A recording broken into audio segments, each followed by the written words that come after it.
ये है कमाई का अड्डा। CNBC आवाज मोतीलाल ओसवाल स्टूडियो से लाइव।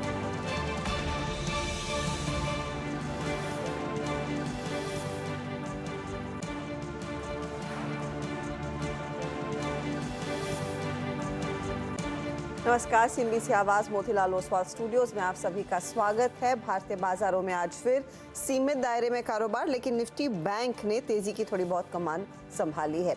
आखिरी 1.5 घंटे के कारोबार पर रहेगी नजरें, लेकिन पहले हेडलाइंस।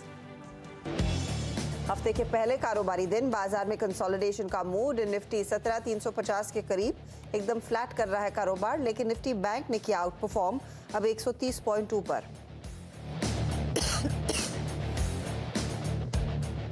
क्रूड के उछाल ने बिगाड़ा OMCs और पेंट कंपनियों का मूड। 3 से 4% फिसले VPCL और HPCL। पेंट शेयर में भी दबाव, लेकिन ONGC में करीब 2% की बढ़त। 1 अप्रैल से किरीट पारेख कमेटी की सिफारिश लागू नहीं होने से आज सिटी गैस डिस्ट्रीब्यूशन कंपनियों में भी दिखा दबाव। 6% की गिरावट के साथ वायदे का टॉप लूजर बना महानगर गैस। आज IGL में भी दबाव। मार्च में अच्छे बिक्री के दम पर ऑटो शोरूम में तेज रफ्तार। हीरो मोटो कॉप, बजाज ऑटो और मारुति में करीब 2 से 3% का उछाल। और आज से RBI की MPC की 3 दिन की बैठक शुरू। गुरुवार को होगा पॉलिसी का ऐलान। ब्याज दरों में 0.25% बढ़त की उम्मीद।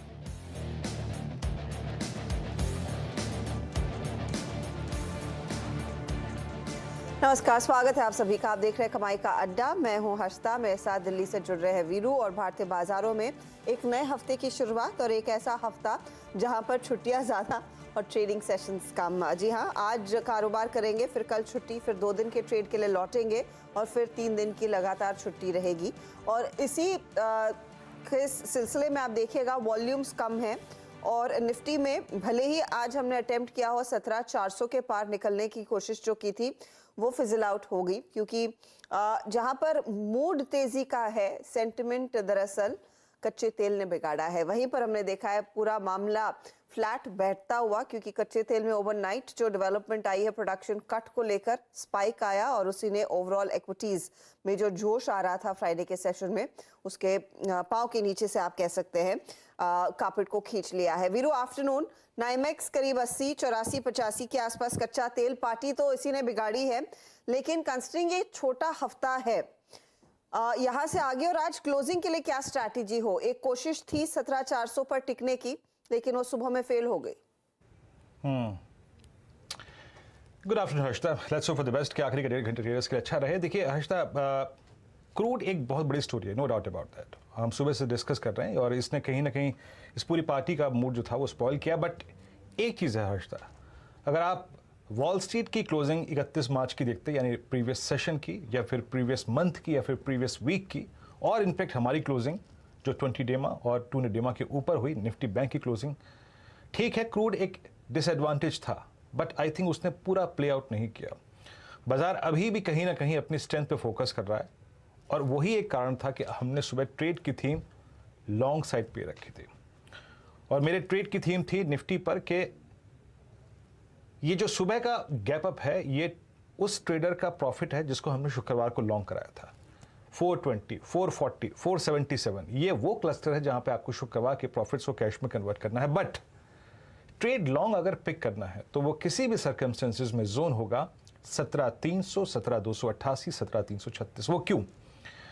प्रीवियस सेशन में जहां पे FIs के आंकड़े बहुत स्ट्रांग थे, कैश की बाइंग, इंडेक्स की बाइंग, स्टॉक फ्यूचर्स की बाइंग और पुट शॉर्ट, लगभग 2,67,000 कॉन्ट्रैक्ट उनके शॉर्ट थे। मीनिंग नहीं था हर्षिता इस बात को कहने का, या फिर पोटेंशियल नहीं था मेरे पास एटलीस्ट, के मैं जब तक कि 17,300 का जोन, 288 का जोन, 17,200 का जोन वॉलेट हो जाए ये कहूं कि शॉर्ट ना, वो पोटेंशियल्स, वो हिम्मत मेरे अंदर नहीं थी।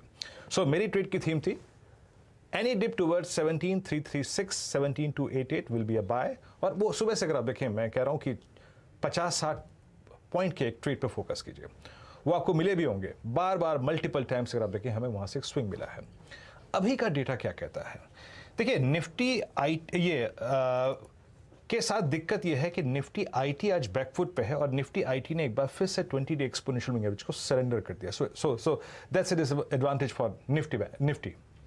और ये एक कारण है। बट ऑप्शंस के स्टैट्स क्या कहते हैं आइसोलेशन में, अगर आप इस वक्त देखें निफ्टी को, तो एक चीज़ याद रखिएगा, निफ्टी आईटी का बैकफुट पे आना और रिलायंस का थोड़ा सा बैकफुट पे आना, प्लस ट्यूसडे की छुट्टी होना, ये अपने आप में ऑप्शन राइटर्स को कहीं ना कहीं इंडिसेस पे ग्रिप लेने की जो होता है ना पॉसिबिलिटीज को बढ़ाता है। लुक एट हर्षदा 17,400, मैं सुबह भी कहा था आशीष जब मैं डिस्कशन में था कि अब वो कॉल राइटर जो कि 17,500 पे प्लेस था उसको कन्विक्शन मिल रहा है कि वो नीचे आए। 70 लाख ओआई एडिशन हुआ है 17,400 पे, आउटस्टैंडिंग ओआई इज 1.16, या दैट्स ह्यूज, जो कि इंडिकेट करता है कि जिस वीकली कॉन्ट्रैक्ट की एक बहुत शानदार शुरुआत हुई थी जिसका बेस्ट 17,500 हो सकता था, वो अब इसने अपने ट्रंकेटेड बिहेवियर के चलते कॉल राइटर्स को मौका दे रहा है ग्रिप लेने का। So 17,400 will be a tough zone to cross, और नीचे याद रखिएगा 17,300 17,200 की पुट एक कमांडिंग पोजीशन में लगभग 70 140 लगभग 1.5 करोड़ का पुट ऑप्शंस का ओए होल्ड करती है।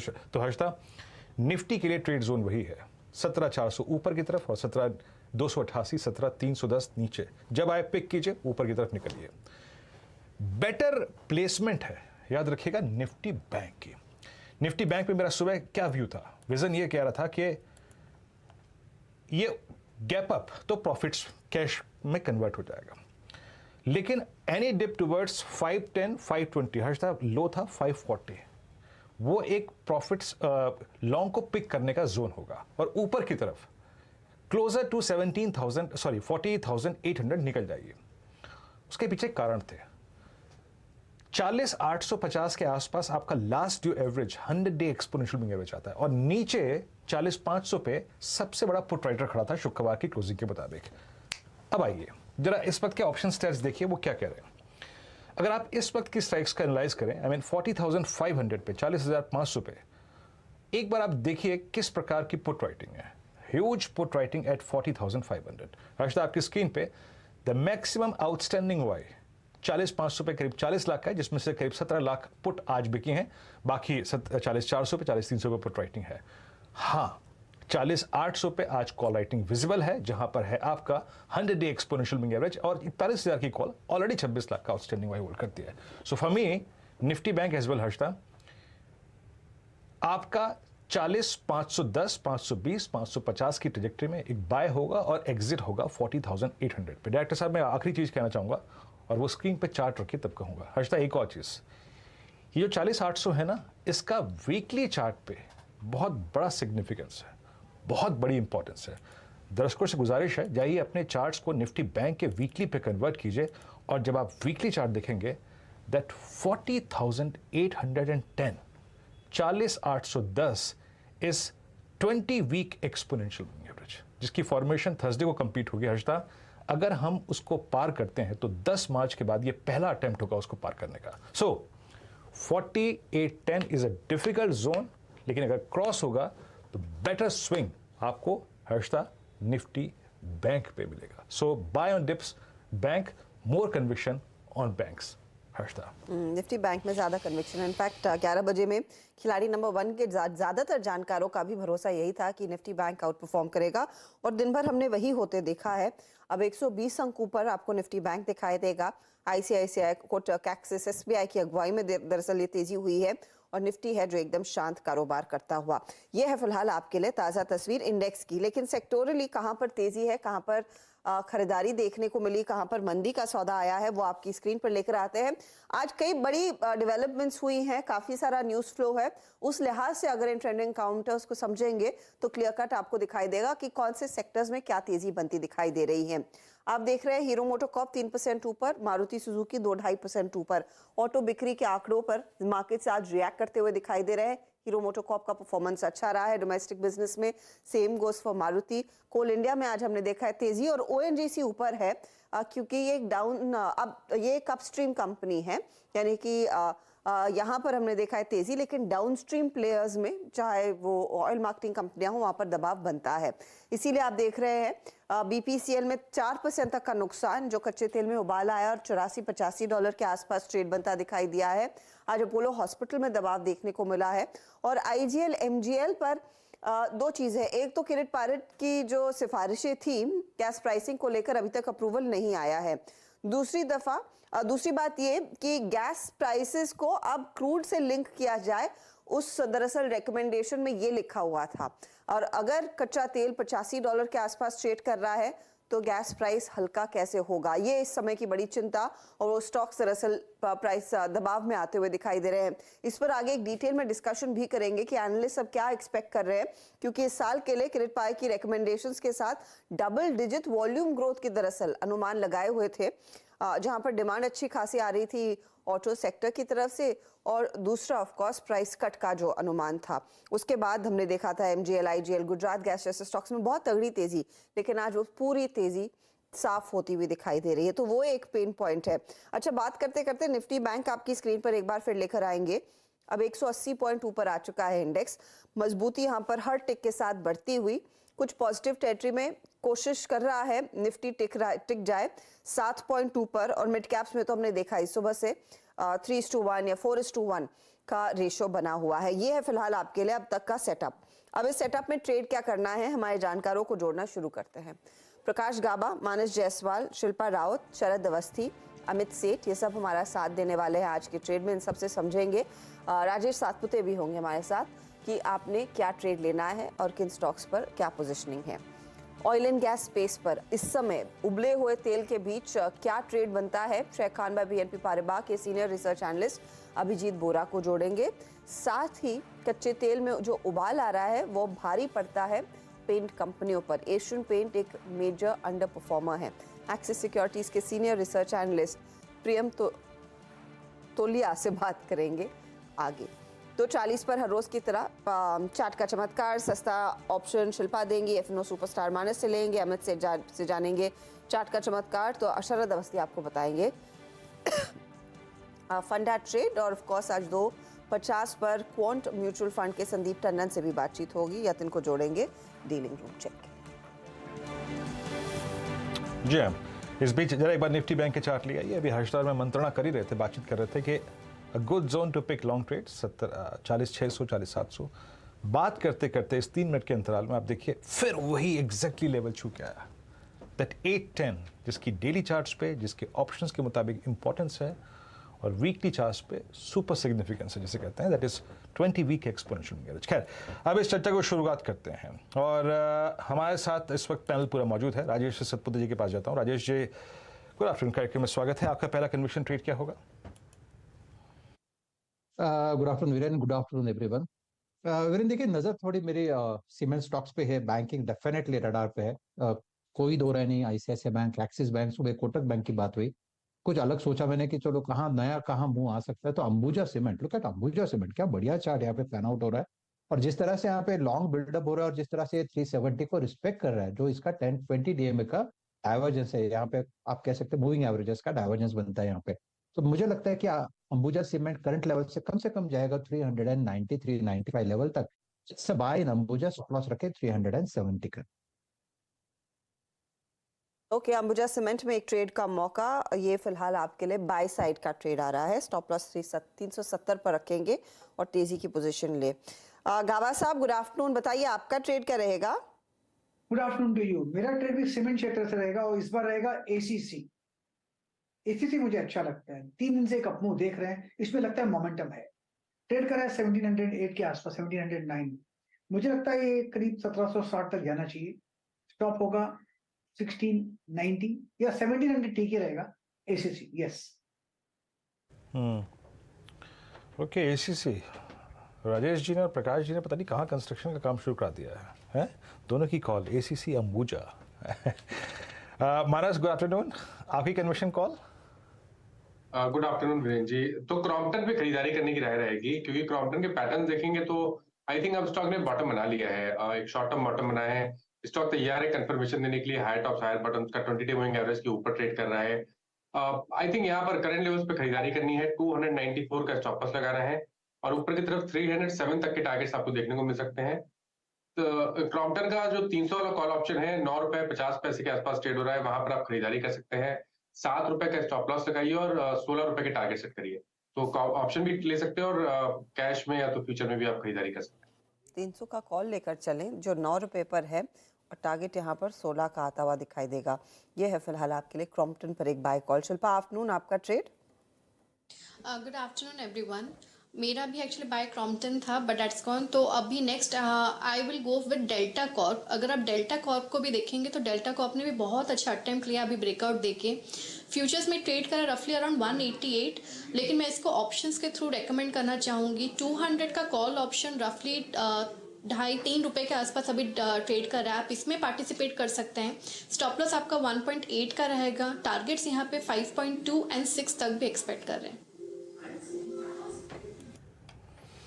डेल्टा को आपके 200 की कॉल आप लेने की वकालत कर रही हैं और मानस के और यहाँ पर आपके ट्रेड की जो खूबी है और आई थिंक प्रॉपर्टी है वो ये है पुल बैक। याद रखिएगा oversold structure in typical pull back mode crossing it's 20-day exponential moving average. Thrust generate हो रहा है। शिल्पा जी और मानस जी के दोनों की ट्रेड की जो थीम है पुल बैक ट्रेड है।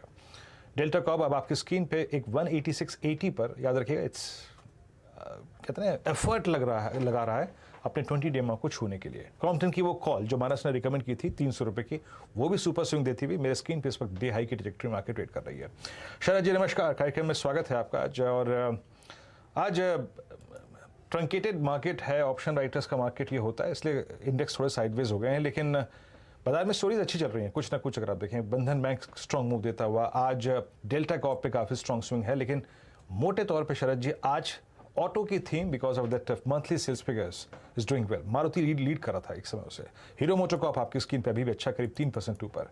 एग्जैक्टली इन नंबर्स से आपने क्या रीड किया, क्या फाइंडिंग्स है आपकी, और आपका ऑटो पे प्रेफर्ड कॉल क्या होगा और एक आपका टॉप कन्विक्शन कॉल इस वक्त का शरद जी?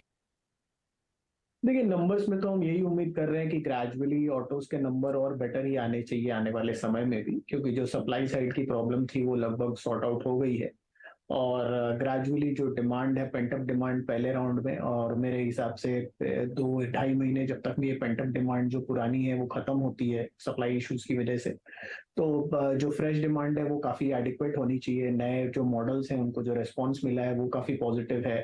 पूरे साल में नए लॉन्चेस काफी स्ट्रांगली एक्सपेक्टेड हैं, तो उसका भी फायदा मिलना चाहिए। तो और कमर्शियल व्हीकल्स में भी हम ये उम्मीद कर रहे हैं कि साइकिल काफी पॉजिटिव रहना चाहिए। तो अक्रॉस 2 व्हीलर्स, 4 व्हीलर्स, 3 व्हीलर्स और कमर्शियल व्हीकल्स हम लोग को लगता है ट्रेंड काफी स्ट्रांग रहेगा। अगर मुझे एक स्टॉक चुनना हो तो मुझे लगता है टाटा मोटर्स एक काफी स्वीट स्पॉट में है ग्लोबल रिकवरी के साथ साथ। तो 600 रुपए के लक्ष्य के हिसाब से टाटा मोटर्स, और अगर आपको सिर्फ डोमेस्टिक थीम पे बेट करना है तो मुझे लगता है मारुति एक काफी बढ़िया बेट हो सकती है इन वैल्यूएशंस पे।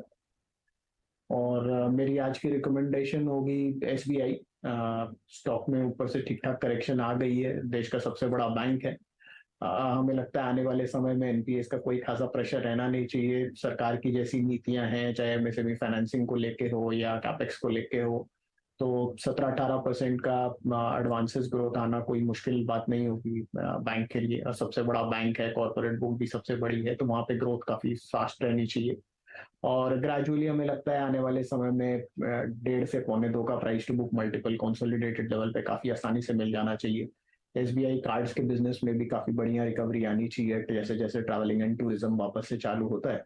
तो अगर फॉरवर्ड पे 1.5 टाइम भी 1.5-1.25 टाइम प्राइस टू बुक भी ट्रेड करता है तो हमें लगता है 700-750 रुपए के लक्ष्य के हिसाब से स्टेट बैंक। ओके, तो SBI प्रेफर्ड ट्रेड 700-750 का टारगेट आप दे रहे हैं, और ऑटो साइड पर टाटा मोटर्स, मारुति पर फिलहाल आपकी नजरें हैं जहां पर तेजी करनी चाहिए।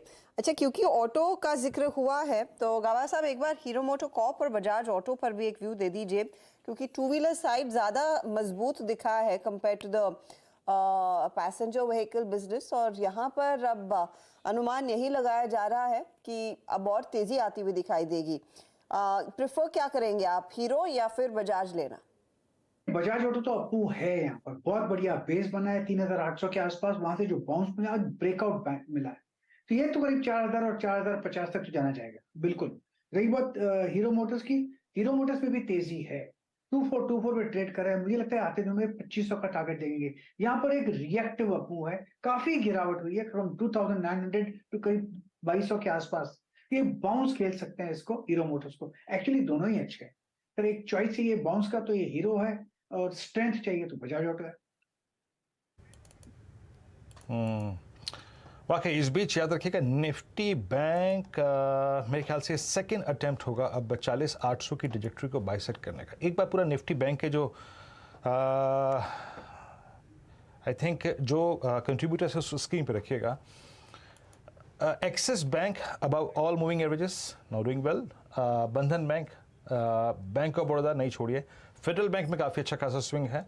उसके बाद HDFC बैंक 1610 1620 से स्ट्रगल करता हुआ, लेकिन कमांडिंग पोजीशन में है इस वक्त ICICI 882।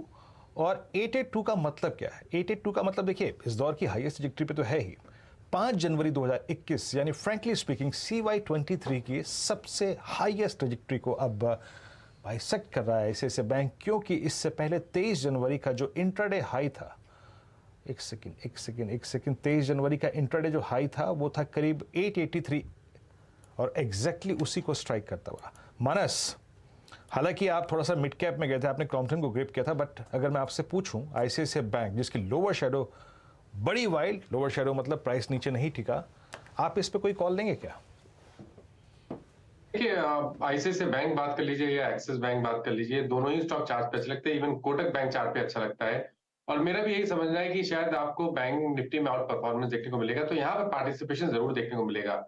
आई थिंक अगर आपको बैंकिंग में एक ट्रेड लेना होगा तो डेफिनेटली ICICI बैंक की तरफ होगा, और उसकी कॉल ऑप्शन में आप खरीदारी कर सकते हैं। At the money call option ही खरीदारी करेंगे तो ICICI बैंक का जो 880 का कॉल ऑप्शन 20 रुपए के आसपास ट्रेड हो रहा है, वहां पर आप खरीदारी कर सकते हैं। 14 रुपीज का स्टॉप लॉस लगाइए और 32 से 35 रुपए तक के टारगेट सेट करिए। ICICI बैंक की 880 की स्ट्राइक प्लेसमेंट ICICI बैंक का बहुत इंटरेस्टिंग है, स्ट्रॉन्ग है। हालांकि ICICI बैंक पूरी मदद कर रहा है इस वक्त निफ्टी बैंक को, but yes no doubt about that कि वो टसल जोन है, वो बहुत डिफिकल्ट जोन है 40,810 40,800 निफ्टी बैंक के लिए। और कौन कौन से स्टॉक फ्यूचर्स थ्रस्ट जनरेट कर रहे हैं, काफ़ी अच्छा खासा मूव दे रहे हैं। अभी अगर हम डेरिवेटिव्स तक सीमित रहें तो जिन जिन स्टॉक्स में काफ़ी अच्छा खासा मूव है, आज कोल इंडिया में काफ़ी अच्छा स्विंग है, बट ऑलरेडी काफ़ी चल चुका है तो मैं इसको यहाँ पे खामखा ग्रिप नहीं करूँगा। एक बार आप लेके आइए आपकी स्क्रीन पे बंधन बैंक अटेम्प्ट काफ़ी अच्छा करता हुआ, ग्लेनमार्क फार्मा ने काफ़ी अच्छा खासा मूव दिया है। राजेश जी, आप फार्मा पे काफ़ी बुलिश रहे हैं पिछले कुछ सेशंस में, और रोलोवर्स फार्मा में काफ़ी स्ट्रॉन्ग साइड पे थे, रोलो काफ़ी अच्छे खासे लॉन्ग हुए हैं। ये ग्लेनमार्क पे आपका take 480 now at day high, और क्लियरली इनफैक्ट मैं अगर आपसे एक बात बताऊं राजेश जी, ये 27 अगस्त 2021 के बाद अब वीकली चार्ट्स पे 200 वीक के ऊपर फ्लोट कर रहा है। इसका मतलब क्या है, और इस पर आपका कोई ट्रेड जी जी देखिए, मुझे लगता है कि फार्मा में अगर आप देखें तो 2-3 काउंटर्स है बहुत जबरदस्त है। ग्लेनमार्क देखिए, जायडस देखिए, डॉक्टर देखिए, ये मुझे लगता है ये काउंटर्स में जबरदस्त हर डिप पे यहाँ पे बाइंग हो रही है। इनफैक्ट ग्लेनमार्क बहुत बार छूट गया, ये अभी पिछले अगर आप 5 सेशन की बात करें तो ये 410 420 का क्लस्टर था जहां से ये चलना शुरू हुआ, ये अभी आया है कम से कम 480 तक। मुझे लगता है कि वीरेंद्र जी, आपने जो वीकली चार्ट की बात की 200 डे में के पार चला गया, तो ये कहाँ तक जाएगा? मेरे हिसाब से देखिए, इसका जो नया बेस बनेगा यानी जो भी डिप मिलेगा वो रहेगा 460 450। मुझे लगता है इस क्लस्टर में इसको बाय करना ही करना है। सामने अगर आप इसे टारगेट रखें पोजिशनली, मुझे लगता है ये 540 550 का टारगेट अनफोल्ड करेगा। रही बात ट्रेडिंग की, तो देखिए जैसे ये 400 के ऊपर ट्रेड कर रहा है 480 के ऊपर, यहाँ पे थोड़ा शॉर्ट स्क्वीज मुझे और लगता है। प्रोबेबली आप लेके 500 का टारगेट लेके काम कर सकते हैं, लेकिन स्टॉप लॉस होना बहुत जरूरी है, क्योंकि आप ट्रेडिंग कर रहे हो तो आपका 10 रुपए का स्टॉप लॉस मेंटेन करे और पोजीशन में बने रहे। 500 पार करने के बाद 540 550 ये इसका पोजिशनल टारगेट दिख रहा है, तो it's a buy in Glenmark. Side का ट्रेड क्लियरली बनता हुआ दिखाई दिया। आज हमने देखा है फिर से कुछ डिफेंसिव काउंटर्स हैं जो फोरफ्रंट पर आए हैं, जहां पर खरीदारी होती दिखाई दे रही है। अच्छा, GMR एयरपोर्ट आपकी स्क्रीन पर लेकर आएंगे, जहां पर बहुत सॉलिड मूव्स देखने को मिले हैं। अमित सेठ हमारे साथ जुड़ गए हैं क्या? अच्छा, अभी तक नहीं आए हैं। तो फिर शिल्पा आप ही देखिएगा GMR एयरपोर्ट, और मैं ओपन इंटरेस्ट एडिशन देख रही हूँ, नेली 12% तक का OI गेन देखा गया है, 7-7.5% तक की तेजी देखने को मिल रही है। इधर अगला पड़ाव क्या रहेगा, क्योंकि ये स्टॉक आप ध्यान दीजिएगा पिछली सीरीज में भी थोड़ा बहुत एक्टिव था। इनफैक्ट फेब सीरीज ऑनवर्ड्स इसमें काफी धीरे धीरे करके मूव्स आए हैं तेजी की तरफ। जी बिल्कुल हर्षिता जी, GMR की अगर हम बात करेंगे तो लास्ट सीरीज में 36 जोन्स पे उसने बहुत अच्छा सपोर्ट लिया एंड ग्रेजुअली उसने मूव किया है टूवर्ड्स 38, 39, 40 एक हर्डल था जिसको डिसाइसिवली क्रॉस किया है और अभी 43.8 रफली ट्रेडिंग इन फ्यूचर्स। अभी अगर हम ऑप्शन चेन की बात करेंगे तो 45 पे कॉल राइटर्स काफ़ी एक्टिव है, तो ये कभी का नेक्स्ट रेजिस्टेंस होता है। अगर ये डिसाइसिवली क्रॉस करता है एंड होल्ड करता है तो targets towards 48 can not be ruled out as well. लेकिन अभी के लिए बाइंग अगर करना है तो आप कर सकते हैं, 45 इज योर नेक्स्ट टारगेट, और किसी ने ऑलरेडी पहले से लिया हुआ है तो ट्रेल कीजिए अपना stop loss, because I believe 44 half से 45 के बीच में आपको एक रेजिस्टेंस देखने को मिलेगा।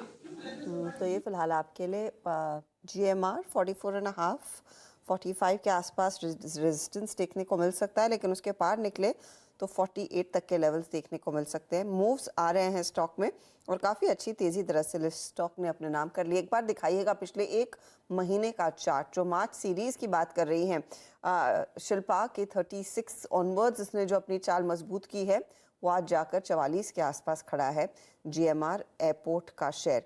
चलिए कुछ और स्टॉक्स की बात करते हैं जहाँ पर आज हमने देखा है इंटरेस्टिंग ट्रेड है। एक तो ONGC आउट परफॉर्म करता हुआ, ONGC के साथ HOEC and the like Selan सब में तेजी देखने को मिल रही है, लेकिन ऑयल मार्केटिंग कंपनियों की धुलाई हो रही है। पहले तो हमारे साथ इस समय जुड़ रहे हैं ऑयल एंड गैस स्पेस पर ही बात करने के लिए शेर खान बाय BNP पारिबा के अभिजीत बोरा। अभिजीत, पहले तो मैं कच्चे तेल में जो अचानक उबाल आया है उसके रैमिफिकेशंस आपसे समझना चाहूंगी, फिर डिटेल में सिटी गैस डिस्ट्रीब्यूशन कंपनियों की बात करेंगे। ये $84-85 के आसपास जो आज ट्रेड देखा है, ऑल कर्टसी ओपेक प्लस ने जो डिसाइड किया कि वो प्रोडक्शन कट करेंगे और डेली बेसिस पर करीब 16 लाख बैरल्स की कटौती होगी, या ये एक नीजक रिएक्शन है कि प्राइस 85 पर आया है, या फिर अब यहाँ से इसी दायरे में इसी रेंज में हम प्राइसिंग देखेंगे क्रूड की? पहला तो ये है कि अभी में क्रूड काफी करेक्ट हुआ था, तो आई थिंक दैट कि ओपेक कंट्रीज ने जो उनका ग्रोथ आउटलुक है उसको और सोशल रिफॉर्म्स वगैरह को मेंटेन करने के लिए स्टेप लिया था कि क्रूड ऑयल प्राइसेस थोड़ा हो। इसमें रशिया का भी बेनिफिट है बिकॉज उनका भी economy mostly oil and gas से मेजर चंक आता है। तो अगर आप इसका रेमिफिकेशन देखते हैं ऑन इंडियन कंपनीज तो डेफिनेटली इससे क्या होगा, अगर $90 के ऊपर जाता है क्रूड तो ओएनजीसी के लिए डेफिनेटली नेगेटिव है, क्योंकि वापस से जो कंसर्न है पेट्रोल और डीजल पे अंडर रिकवरीज का वो आने लगेगा, और सेकेंडली इनका वर्किंग कैपिटल रिक्वायरमेंट भी इंक्रीज होगा on higher crude prices and debt भी इंक्रीज होने का चांसेस रहता है अगर यहाँ से सस्टेन करता है क्रूड प्राइसेस अप मूव। और रिफाइनरी में भी उनको फ्यूल एंड लॉस होता है, तो हायर क्रूड प्राइसेस पे वो लॉस बढ़ जाता है, तो उससे ओवरऑल रिफाइनरी प्रॉफिटेबिलिटी भी नीचे आता है।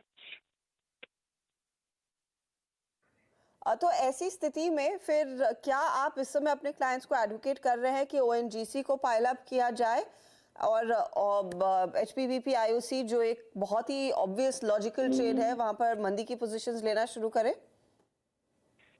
हमारा फंडामेंटल ये व्यू है कि जो अपस्ट्रीम PSUs है both ONGC and oil India, उसको क्रूड रैली से कुछ ज़्यादा बेनिफिट होगा नहीं, क्योंकि क्रूड रैली होगा तो गवर्नमेंट विंडफॉल टैक्स बढ़ाएगी, तो उनका जो क्रूड का जो रियलाइजेशन है पोस्ट दी विंडफॉल टैक्स वो $75-76 पे कैप हो जाता है।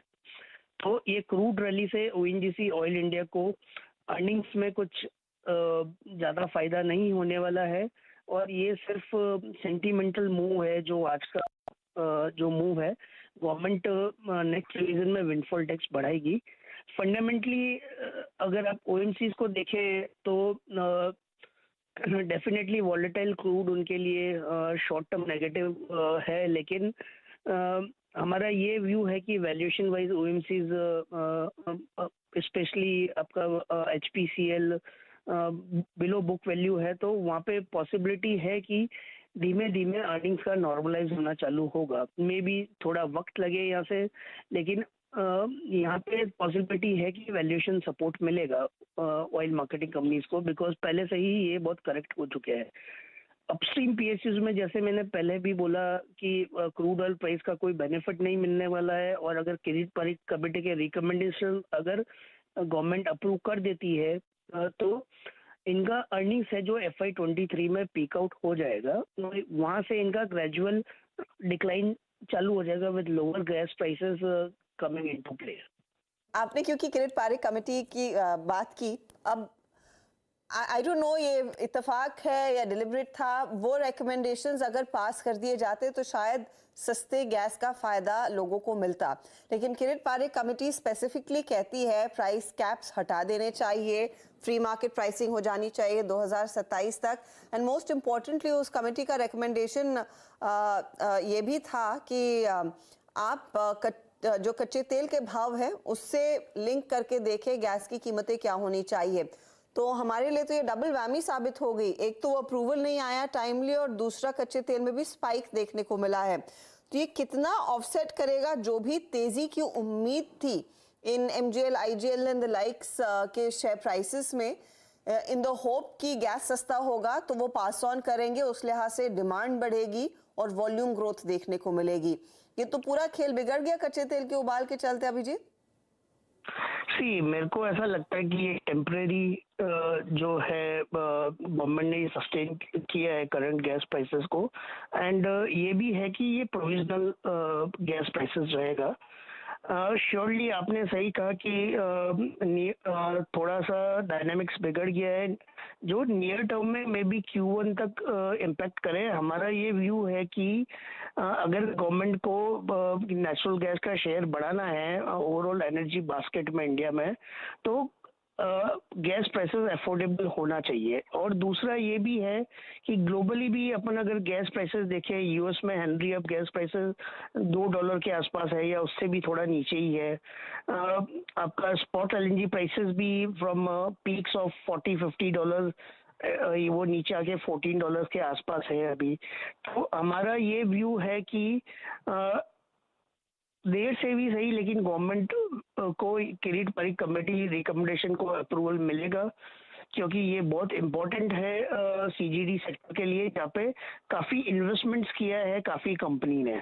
और अगर आप अपस्ट्रीम PSUs की बात करते हैं तो उस पर अगर उनको $6 का भी गैस प्राइस मिलता है तो वहाँ पे भी वो प्रॉफिटेबिलिटी अपना ऑपरेशन सस्टेन कर सकते हैं, जो APM गैस से प्रोडक्शन आता है, नॉमिनेशन ब्लॉक से आता है, तो वहाँ पे कोई कंसर्न नहीं दिखेगा। मे बी थोड़ा डिले है, तो इनफैक्ट ये डिले में कोई भी IGL और MGL में करेक्शन होता है तो इसको एज अ अपॉर्चुनिटी देखना चाहिए to buy the stocks. Okay, तो IGL, MGL आप कह रहे हैं डिप्स में खरीदे क्योंकि ये इवेंचुअली लागू होंगी और इस कच्चे तेल में जो स्पाइक है उसका इंटरिम नेगेटिव इम्पैक्ट हम देख रहे हैं, ज्यादा समय तक नहीं चलेगा। और HPCL पर आप बुलिश है, करेक्ट? ये HPCL और इन सब पे थोड़ा सा वेट एंड वॉच सिचुएशन कर सकते हैं, लेकिन वैल्यूएशन वाइज कंफर्ट है इधर। कच्चे तेल का इम्पैक्ट भी अगर आता है तो वो शॉर्ट लिव्ड रहेगा, क्योंकि अल्टीमेटली गवर्नमेंट को डिसिसिव एक्शंस लेने पड़ेंगे both on gas and oil front. बहुत बहुत शुक्रिया हमारे लिए समय निकालने के लिए और समझाने के लिए। तो आज शायद एक नीजर्क रिएक्शन ज़्यादा देखने को मिल रहा है गैस कंपनियों में, क्योंकि दिक्कत यही थी कि अगर आप सीधे कच्चे तेल से लिंक करके देख रहे तो वहीं पर वो पूरा खेल बिगड़ रहा है। हालांकि अभिजीत को लगता है कि इवेंचुअली किरीट पारिक की सिफारिशें सरकार मंजूर करेगी। अब it's a matter of when not if, जो अंग्रेजी में कहते हैं। शरद, आपकी एनालिसिस क्या कहती है? और फिर आज जो IGL 2% नीचे है, महानगर गैस जो 6% करेक्ट हो चुका है, उसमें आप क्या एडवोकेट करेंगे कुछ तेजी करना? जी, मुझे लगता है जो अभिजीत कह रहे थे वो बिल्कुल सेंसिबल अप्रोच है। और तेल की कीमतों में लॉन्ग टर्म उछाल आना थोड़ा मुश्किल लगता है मुझे, जिस तरीके से डिमांड डायनामिक्स प्लेस हो रही है। शॉर्ट टर्म ऐसे न्यूज फ्लो पे हो सकता है आपको बीच में 1-1.5 महीना इस टाइप की मूवमेंट मिले, बट लॉन्ग टर्म आप मान के चलिए कि ट्रेंड नीचे का रहना चाहिए। अगले 2-5 सालों में जैसे जैसे ऑल्टरनेट फ्यूल और रिन्यूएबल एनर्जी का फोकस बढ़ता है और EVs पे फोकस बढ़ता है, मुझे लगता है बहुत बड़ा फर्क यहाँ पे पड़ेगा। तो लॉन्ग टर्म में तेल में तेजी के कोई खास कारण मुझे दिखाई नहीं देते, और इसलिए मुझे लगता है ये एक नीजक रिएक्शन है, शॉर्ट लिव्ड है। लॉन्ग टर्म में आपको अगर थोड़ा सा आप अपना नजरिया बढ़ा दें 1 क्वार्टर के बियॉन्ड, तो आपको MGL, IGL, Gujarat gas, GSPL इस टाइप की स्टोरीज में ज्यादा अपसाइड मिलेगी, क्योंकि री रेटिंग काफी स्ट्रांग होगी और उसके बाद नंबर्स लगभग स्टेबलाइज हो जाएंगे, तो पहले जो मल्टीपल्स इनको मिलते थे वो वापस मिलने लगेंगे एक स्टेबल बिजनेस एनवायरनमेंट। और क्रेडिट पारिक कमेटी की अगर रिकमेंडेशंस आती है तो रिलायंस को थोड़ा फायदा होना चाहिए, क्योंकि जो डिफिकल्ट ऑयल फील्ड्स हैं वहां पे प्राइस मैकेनिज्म इजी रहेगा, बट ऑयल और ONGC को वहां से भी नुकसान होगा, क्योंकि वो उस चीज को एक्सपेंसिव, उसको बहुत ज्यादा एक्सपेंसिव वे में वो बेचने नहीं देंगे जो पुराने लिगेसी ऑयल फील्ड्स हैं। तो मुझे लगता है वहां रियलाइजेशन गैस की थोड़ी डिप हो सकती है ऑयल और ONGC के लिए। तो ऑयल और ONGC के लिए अब मुझे लगता है लगभग जो थीम थी वो प्ले आउट कर गई है पिछले साल 1.5 साल में, और यहाँ से बहुत ज्यादा अपसाइड आपको वहां नहीं मिलना चाहिए।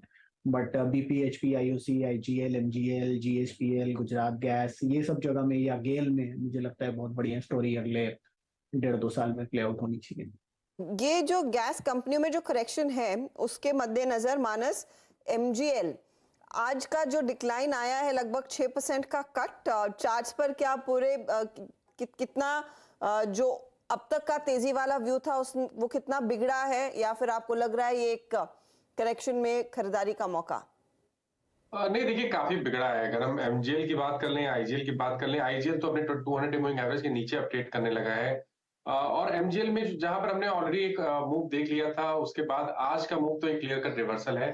हो सकता है कि यहाँ पर थोड़ा और डीप करेक्शन देखने को मिले और शायद 880 तक के भाव भी देखने को मिल जाए।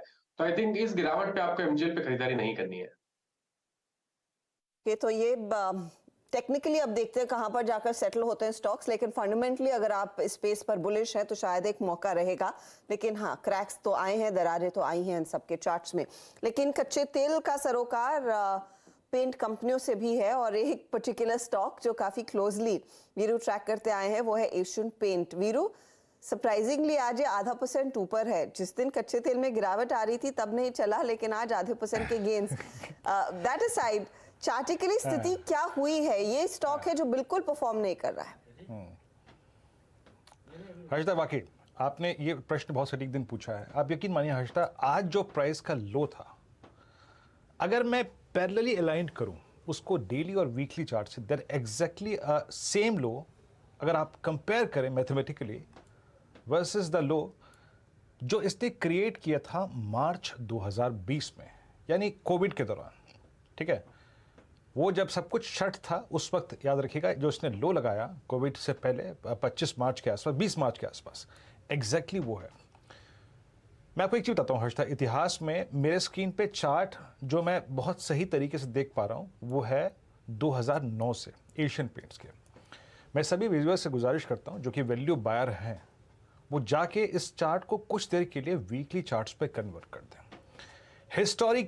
Historically in the worst phase as well, Asian Paints ने कभी भी अपने 200 वीक एक्सपोनेंशियल मूविंग एवरेज को कभी भी 200 रुपए के फ्रैक्शन से ज़्यादा वॉलेट नहीं किया, और आज का लो भी एग्जैक्टली वही था। मैंने इसको वीकली चार्ट पे कन्वर्ट किया और वीकली चार्ट पे इसका ये 100 डे एक्सपोनेंशियल मूविंग एवरेज से एग्जैक्टली 200 रुपए नीचे का लेवल था जहां से आज ये पुल बैक आया। तो ये लगभग आप समझ लीजिए 10, 11, 12, 13, 14 साल के, 15 साल के वीकली चार्ट्स के एनालिसिस का मैं क्रक्स बता रहा हूँ आपको। एग्जैक्टली इसी प्राइस पे अगेंस्ट ऑल ऑड्स बाजार इसको पिक करता है। बट इस बार पिक करेगा या नहीं करेगा, आइए थोड़ा सा इस पर बात करने की कोशिश करते हैं। हमारे साथ इस वक्त प्रियलम तोलिया साहब जुड़े हैं बातचीत करने के लिए एक्सिस सिक्योरिटीज से, और उनसे बातचीत करते हैं कि एग्जैक्टली एशियन पेंट्स पे उनका हाउस व्यू क्या है। बहुत बहुत स्वागत है आपका कार्यक्रम में। इस वक्त एग्जैक्टली एशियन पेंट्स को आप लोग कैसे अप्रोच कर रहे हैं? मैं टेक्निकल पैरामीटर्स पे देख रहा था, ये एक बहुत क्रिटिकल लेवल था। आज क्रूड में एक सिवियर पुल बैक है, इट्स हेडिंग टुवर्ड्स 85, 84। आपका हाउस व्यू एशियन पेंट्स पे क्या है? कई लोग का तर्क ये है कि यहाँ से आगे की ग्रोथ थोड़ी सी मुश्किल है, विद अप्रॉक्सीमेटली 55 और 59% मार्केट शेयर। आगे की ग्रोथ थोड़ा सा अगर आप देखें यहाँ पे प्रश्न चिन्ह लगा है, specially with new players coming in the market. आपका हाउस व्यू इस वक्त एक्सिस सिक्योरिटीज का एशियन पेंट्स पे? जी बिल्कुल, अगर आप नियर टर्म में देखोगे तो काफ़ी सारे कंसर्न्स है कि एक तो डिमांड से रिलेटेड कंसर्न है, बल्कि देखा जाए कि Q4 में एज पर हमारे चैनल चेक्स के हिसाब से numbers are pretty good compare to previous quarter. So demand कहीं ना कहीं आ रहा है, but the sustenance of the demand is also very critical in the for the company to grow going ahead. Second दूसरा concern वो भी है कि कंपटीशन बिल्डअप हो रहा है इन द पेंट सेक्टर। जो पिछले कई सालों से 20 साल से कोई कंपटीशन था नहीं, बट पिछले 2 साल से बल्कि देखा जाएगा 3 प्लेयर्स आ चुके हैं। कासिम 2 साल के बाद आएगा, तो कंसर्न वही रहेगा स्ट्रीट का कि हाउ दिस न्यू कंपनीज का स्ट्रेटेजी कैसा रहेगा और how it will impact Asian Paints as well as the second player which is Berger Paint. तो हमारा मानना ये है कि नियर टर्म में थोड़ा चैलेंजेस रहेगा, but on the longer term basis we are confident on the company because time and again उन लोग ने वो प्रूव किया है कि कंपटीशन को कैसे उनको टैकल करना है वो आता है उन्हें। और सेकेंडली क्या है कि जो न्यू प्लेयर्स आएंगे, तो हमारा व्यू ऐसा है कि वो ना ही वो फर्स्ट या सेकेंड को इम्पैक्ट ज़्यादा आएगा, बल्कि वो थर्ड और फोर्थ प्लेयर्स को ज़्यादा इम्पैक्ट आएगा compare to this Asian paints और Berger paints. So we are pretty confident on Asian Paints on a longer term perspective. Okay, तो exactly आपका इस प्राइस पे 2776 पे क्या व्यू है? इट्स अ बाय कंप्लीटली इस लेवल पे, और एक साल के प्रोस्पेक्टिव से आपका टारगेट क्या रहेगा एशियन पेंट्स पे? So हमारा एक साल का पर्सपेक्टिव है 3200। We are very confident on the company। और ऐसे अब देखा जाए तो क्रूड प्राइसेस भी नीचे आ गए हैं। So from Q3 onwards raw material prices नीचे आना शुरू हुए थे, और बल्कि एशियन पेंट्स को मतलब जो इम्पैक्ट रहा है, जो lower crude raw material prices का इम्पैक्ट Q3 में पूरी तरह से नहीं आया था बिकॉज ऑफ हायर इन्वेंट्री, जबकि वो Q4 में रिफ्लेक्ट होगा। प्लस क्रूड ऑयल प्राइसेस और other derivatives from the January prices से भी नीचे आ चुके हैं around 10-15%। So we believe that के raw material prices और demand आना, so gradually the traction for the Asian Paints is looking good in the near term perspective। प्रियम, ये overnight तो सिचुएशन पूरी तरह से बदल गई है। आई अंडरस्टैंड कि थर्ड क्वार्टर में जो कच्चे तेल में गिरावट आई थी उसका फायदा पूरा नहीं मिला, तो Q4 में उसका कुछ इम्पैक्ट आएगा। लेकिन कल की जो डेवलपमेंट है वो मार्जिन्स पर किस तरह का इम्पैक्ट डालेगी अगर कुछ आप back of the envelope calculation करें? क्योंकि मोस्ट ऑफ Q4 हमने कच्चा तेल देखा है 72 से 75 के बीच, और इस समय 85 के आसपास है। अगर ये हम लेकर चले कि $85 पर ये स्थिर रहेगा और यहाँ से आगे बढ़ता है तो सिचुएशन और भी खराब रहेगी। अगर 85 का बेस लेकर चले, क्या इम्पैक्ट आएगा कंपनी के मार्जिन्स पर? उसका तो असर Q1 में दिखेगा। जो हमने जो इम्पैक्ट जो गिना था वो 95 से गिना था, बल्कि ऑब्वियसली 85 आ चुका है। तो अगर वो एक ही यही रेंज में रहता है, रॉ मटेरियल प्राइसेस अगर समझो कि स्टेबल रहता है, तो गोइंग अहेड कंपनी को कुछ दिक्कत नहीं आनी चाहिए इन टर्म्स ऑफ प्राइसिंग। बिकॉज पहले हम देखा था कि raw material prices month on month basis पे काफी सारे वॉलेटिलिटी बहुत ज्यादा थी, राइट? तो प्राइस इंक्रीज करना वो डिफिकल्ट हो जाता था इन टर्म्स ऑफ कंज्यूमर कंपनीज जैसे FMCG और पेंट्स कंपनीज के लिए, वो डिफिकल्ट हो जाता है। बट आगे जाके अगर प्राइस स्टेबल होता है तो we don't expect much impact on the demand going ahead. आप इस समय वैल्यूएशन वाइज स्टॉक को कैसे आंक रहे हैं? क्योंकि यहाँ पर भी एक दिक्कत थी कि इसका वैल्यूएशन काफी ऊंचा था in the recent past, and the fact कि इसने परफॉर्म बिल्कुल नहीं किया है, क्या वहां पर भी करेक्शन हुआ है? Asian paints companies always valuation का एक कंसर्न होता है, but on a longer term basis पे अगर आप देखोगे तो वो कंपनी ने डिलीवर किया हुआ है। और always Asian paints was an expensive stock in terms of entire paint segment in terms of valuation. So और प्लस और एक चीज़ ये भी है कि उन लोगों ने काफ़ी सारे इनिशिएटिव्स लिए इन टर्म्स ऑफ पिछले एक साल में उन लोगों ने जो जिस तरीके से डिस्ट्रीब्यूशन रैंप अप किया हुआ है। Secondly they are building up their back-end infrastructure to support their key raw material prices, to support the key raw materials. Also, they have announced a capacity expansion.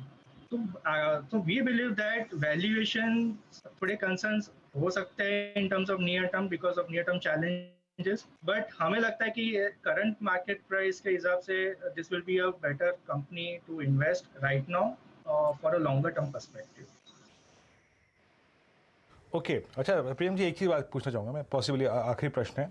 अगर मुझे Contra call लेनी भी है यहाँ पे, मान लीजिए कि ठीक है वर्स्ट स्क्रीन पे है ये प्राइस, यहाँ से बेस्ट ही होगा, तो आपका प्रमुख कॉल एशियन पेंट्स भी होगा, या फिर आपने जैसे कि कहा कि एशियन पेंट्स के पास एक एडवांटेज है वर्स्ट सर्कमस्टेंसेस में, वो शायद सेकेंड और थर्ड पेयर पे नहीं है, आप प्रेफर एशियन पेंट्स को ही करेंगे या फिर आपके पास कंसाई या फिर बर्जर, इन पर भी कोई पॉजिटिव व्यू है?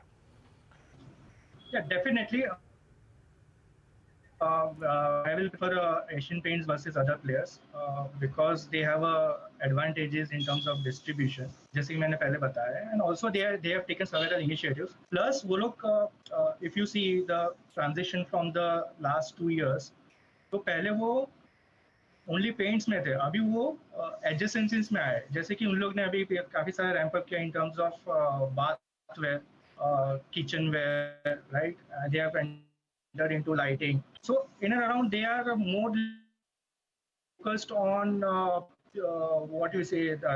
They're most focused on now share of space versus share of surface earlier. So ये बाकी सब कंपनी से एशियन पेंट्स को ये एडवांटेज देता है कि उनका जो रेवेन्यू स्ट्रीम है वो डाइवर्सिफाई होता है इन terms of overall share of space के हिसाब से। चलिए, बहुत बहुत शुक्रिया, आप इस कार्यक्रम में शामिल हुए सभी, आई थिंक स्टॉक्स पे, एशियन पेंट्स पे, बर्जर पे अपना व्यू रखा आपने, बहुत बहुत शुक्रिया इस कार्यक्रम में शामिल होने के लिए। Meanwhile Nifty bank at day high, और निफ्टी बैंक ने अपने last due average, that's 100 day exponential moving average, जो कि प्लेस था 40,780 पे, उसे क्रॉस कर दिया। एंड मोर स्पेशली याद रखिएगा, अभी इट्स जस्ट अ मंडे, लेकिन इस वीक में मात्र 3 ट्रेडिंग सेशन है, बट वीकली चार्ट पे ये एक बहुत बड़ी प्रॉपर्टी डेवलप कर रहा है आफ्टर आई थिंक लगभग 1 2 3 हफ्तों के अंतराल के बाद, bisecting its last due average on weekly charts, that's 20 week exponential moving average. गजब।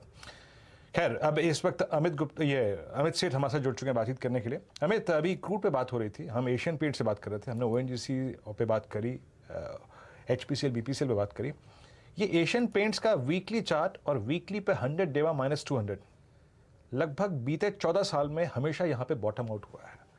आप एक वैल्यू बायर के लिए क्या राय देंगे, या फिर इस बार कुछ डाइवर्जेंस है, वो 100 वेमा -200 लेवल वॉलेट होने के चांसेस लग रहे हैं आपको? नहीं वीरेन जी, मैं डिस्कशन आपकी सुन रहा था, मैं आपके व्यू से बिल्कुल सहमत हूँ। अगर इसका स्ट्रक्चर देखें, इनफैक्ट आपने वीकली कहा, मैं मंथली चार्ट तक चला गया था। मंथली चार्ट में भी अगर हम देखें तो इसका लगभग 2580 से लेके 2600 में एक बहुत ही स्ट्रॉन्ग सपोर्ट एरिया है। अर्लियर ये रेजिस्टेंस होता था और लगभग स्टॉक ने 2 से 3 बार यहाँ पे आके एक अच्छा सपोर्ट लिया है। तो वैल्यू बायर अगर कोई यहाँ पे एंटर करता है तो डेफिनेटली स्टॉप लॉस थोड़ा सा डीप रहेगा लॉन्ग टर्म के लिए। 2600, 2650 ये काफी स्ट्रॉन्ग जोन्स है, मुझे ऐसा नहीं लग रहा कि स्टॉक वहां पे चला जाएगा, बट डेफिनेटली जैसा कि आपने कहा, ये गुड एक्यूमुलेशन जोन्स है। SIP के हिसाब से अगर किसी को एशियन पेंट्स में इन्वेस्ट करना है तो वो थोड़ा थोड़ा इन लेवल्स में इन्वेस्ट कर सकते हैं। लेवल्स काफी अच्छे हैं, ऊपर के लेवल हमने 3600 तक के देखे हैं, काफी अच्छा रिट्रेसमेंट यहाँ पे मिला हुआ है। ओवरऑल स्ट्रक्चर सपोर्ट एरिया में तो रिस्क रिवॉर्ड काफी अच्छा है। थोड़ा थोड़ा मार्केट के हिसाब से एशियन पेंट में एज अ वैल्यू बाय जरूर एक्यूमुलेट करना चाहिए। और याद रखिएगा, ये जो प्राइस व्यूज़ की बात कर रहा था मैं, एग्जैक्टली आप प्राइस जाके रीड कर सकते हैं। कोई मैंने यहाँ पे कोई वैसी बात नहीं कही, कोई सपोर्टिव बात नहीं कही, ये एग्जैक्टली जो प्राइस कह रहा है मैंने वो बात कही है। अच्छा अमित जी, आपका कन्वर्शन ट्रेड क्या रहेगा इस वक्त का? जी वीरेन जी, इस समय मुझे पेट्रोनेट LNG काफी अच्छा लग रहा है। पेट्रोनेट LNG का अगर हम स्ट्रक्चर देखें तो काफी स्ट्रॉन्ग पुल बैक दे रहा है। Stock is trading above all the short term moving averages, following trend line का यहाँ पे ब्रेकआउट है, और स्टॉक का relative strength compare to market काफी स्ट्रॉन्ग है। तो यहाँ पे एक लॉन्ग बनाया जा सकता है। 233 इसका प्राइस है, स्टॉप लॉस रखेंगे 229 का, और मेरे टारगेट्स लगभग 243 के रहेंगे पोजिशनल भी, और इंट्राडे के लिए तो डेफिनेटली हम होल्ड करेंगे ही। मुझे लगता है 1 से 2 दिनों में यहाँ पे 240 टू 243 तक के लेवल्स देखे सकते हैं हम यहाँ पे। देखिए, पेट्रोनेट LNG पर एक बाय कॉल आता हुआ 242 243 तक के लेवल्स दिखाई देंगे। 1% ऊपर है स्टॉक। 27 पॉइंट ऊपर निफ्टी बैंक पूरे 200 पॉइंट की बढ़त पर 40,800 के पार निकल चुका है, तो यहीं पर सबसे ज्यादा खरीदारी देखने को मिल रही है। और अब फिर एडवांस डिक्लाइन रेशियो 4:1 के दायरे में आता हुआ दिखाई देगा। अच्छा, पिछले 10-15 मिनटों में एक तो आईसीआईसीआई बैंक में और तेजी बनी है, लेकिन साथ ही आप बजाज फिनसर्व पर भी नजर डालिएगा, 1.1% ऊपर ये भी आ चुका है। टेक महिंद्रा में अचानक पिछले 10 मिनटों में लगभग 1% का मूव आता दिखाई दिया है, तो स्टॉक आपको अब 2 रुपए ऊपर दिखाई देगा। टाटा कंज्यूमर जैसे काउंटर्स, HUL जैसे काउंटर्स, इवन सो MGL की जब हम बात कर रहे थे वहां पर डे लो से आधे % की रिकवरी आ गई है। ये अब तक मार्केट का हाल है। लेकिन फटाफट से अब 4 का चौका ले लेते हैं। पहला ट्रेड सस्ता ऑप्शन है, शिल्पा रावत ने तैयारी कर ली है, बताइए शिल्पा। जी हर्षिता जी, सस्ता ऑप्शन मेरा अभी के लिए रहेगा M&M फाइनेंस में। M&M फाइनेंस की अब बात करेंगे तो 230 के ऊपर ये अच्छा खासा सस्टेनेंस अभी दिखा रहा है, तो यहाँ पे टारगेट्स टूवर्ड्स 255-260 इजीली अचीवेबल है। तो सस्ता ऑप्शन रहेगा अभी आपको यहाँ पे 250 का कॉल ऑप्शन M&M फाइनेंस का लेना है, जो रफली 3 रुपए के अराउंड ट्रेड कर रहा है। स्टॉप लॉस आपका 2 रुपए का रहेगा। टारगेट्स यहाँ पे टूवर्ड्स 4.6, 5 या 7 भी आपको देखने को मिल सकते हैं। तो ये 250 का कॉल M&M फाइनेंशियल का आपने लेना है, 2 रुपए 85 पैसे, लगभग 3 रुपए के करीब। टारगेट 5, 6 या 7 रुपए रहेगा, पिकअप देखने को मिलेगा। मानस, F&O सुपरस्टार।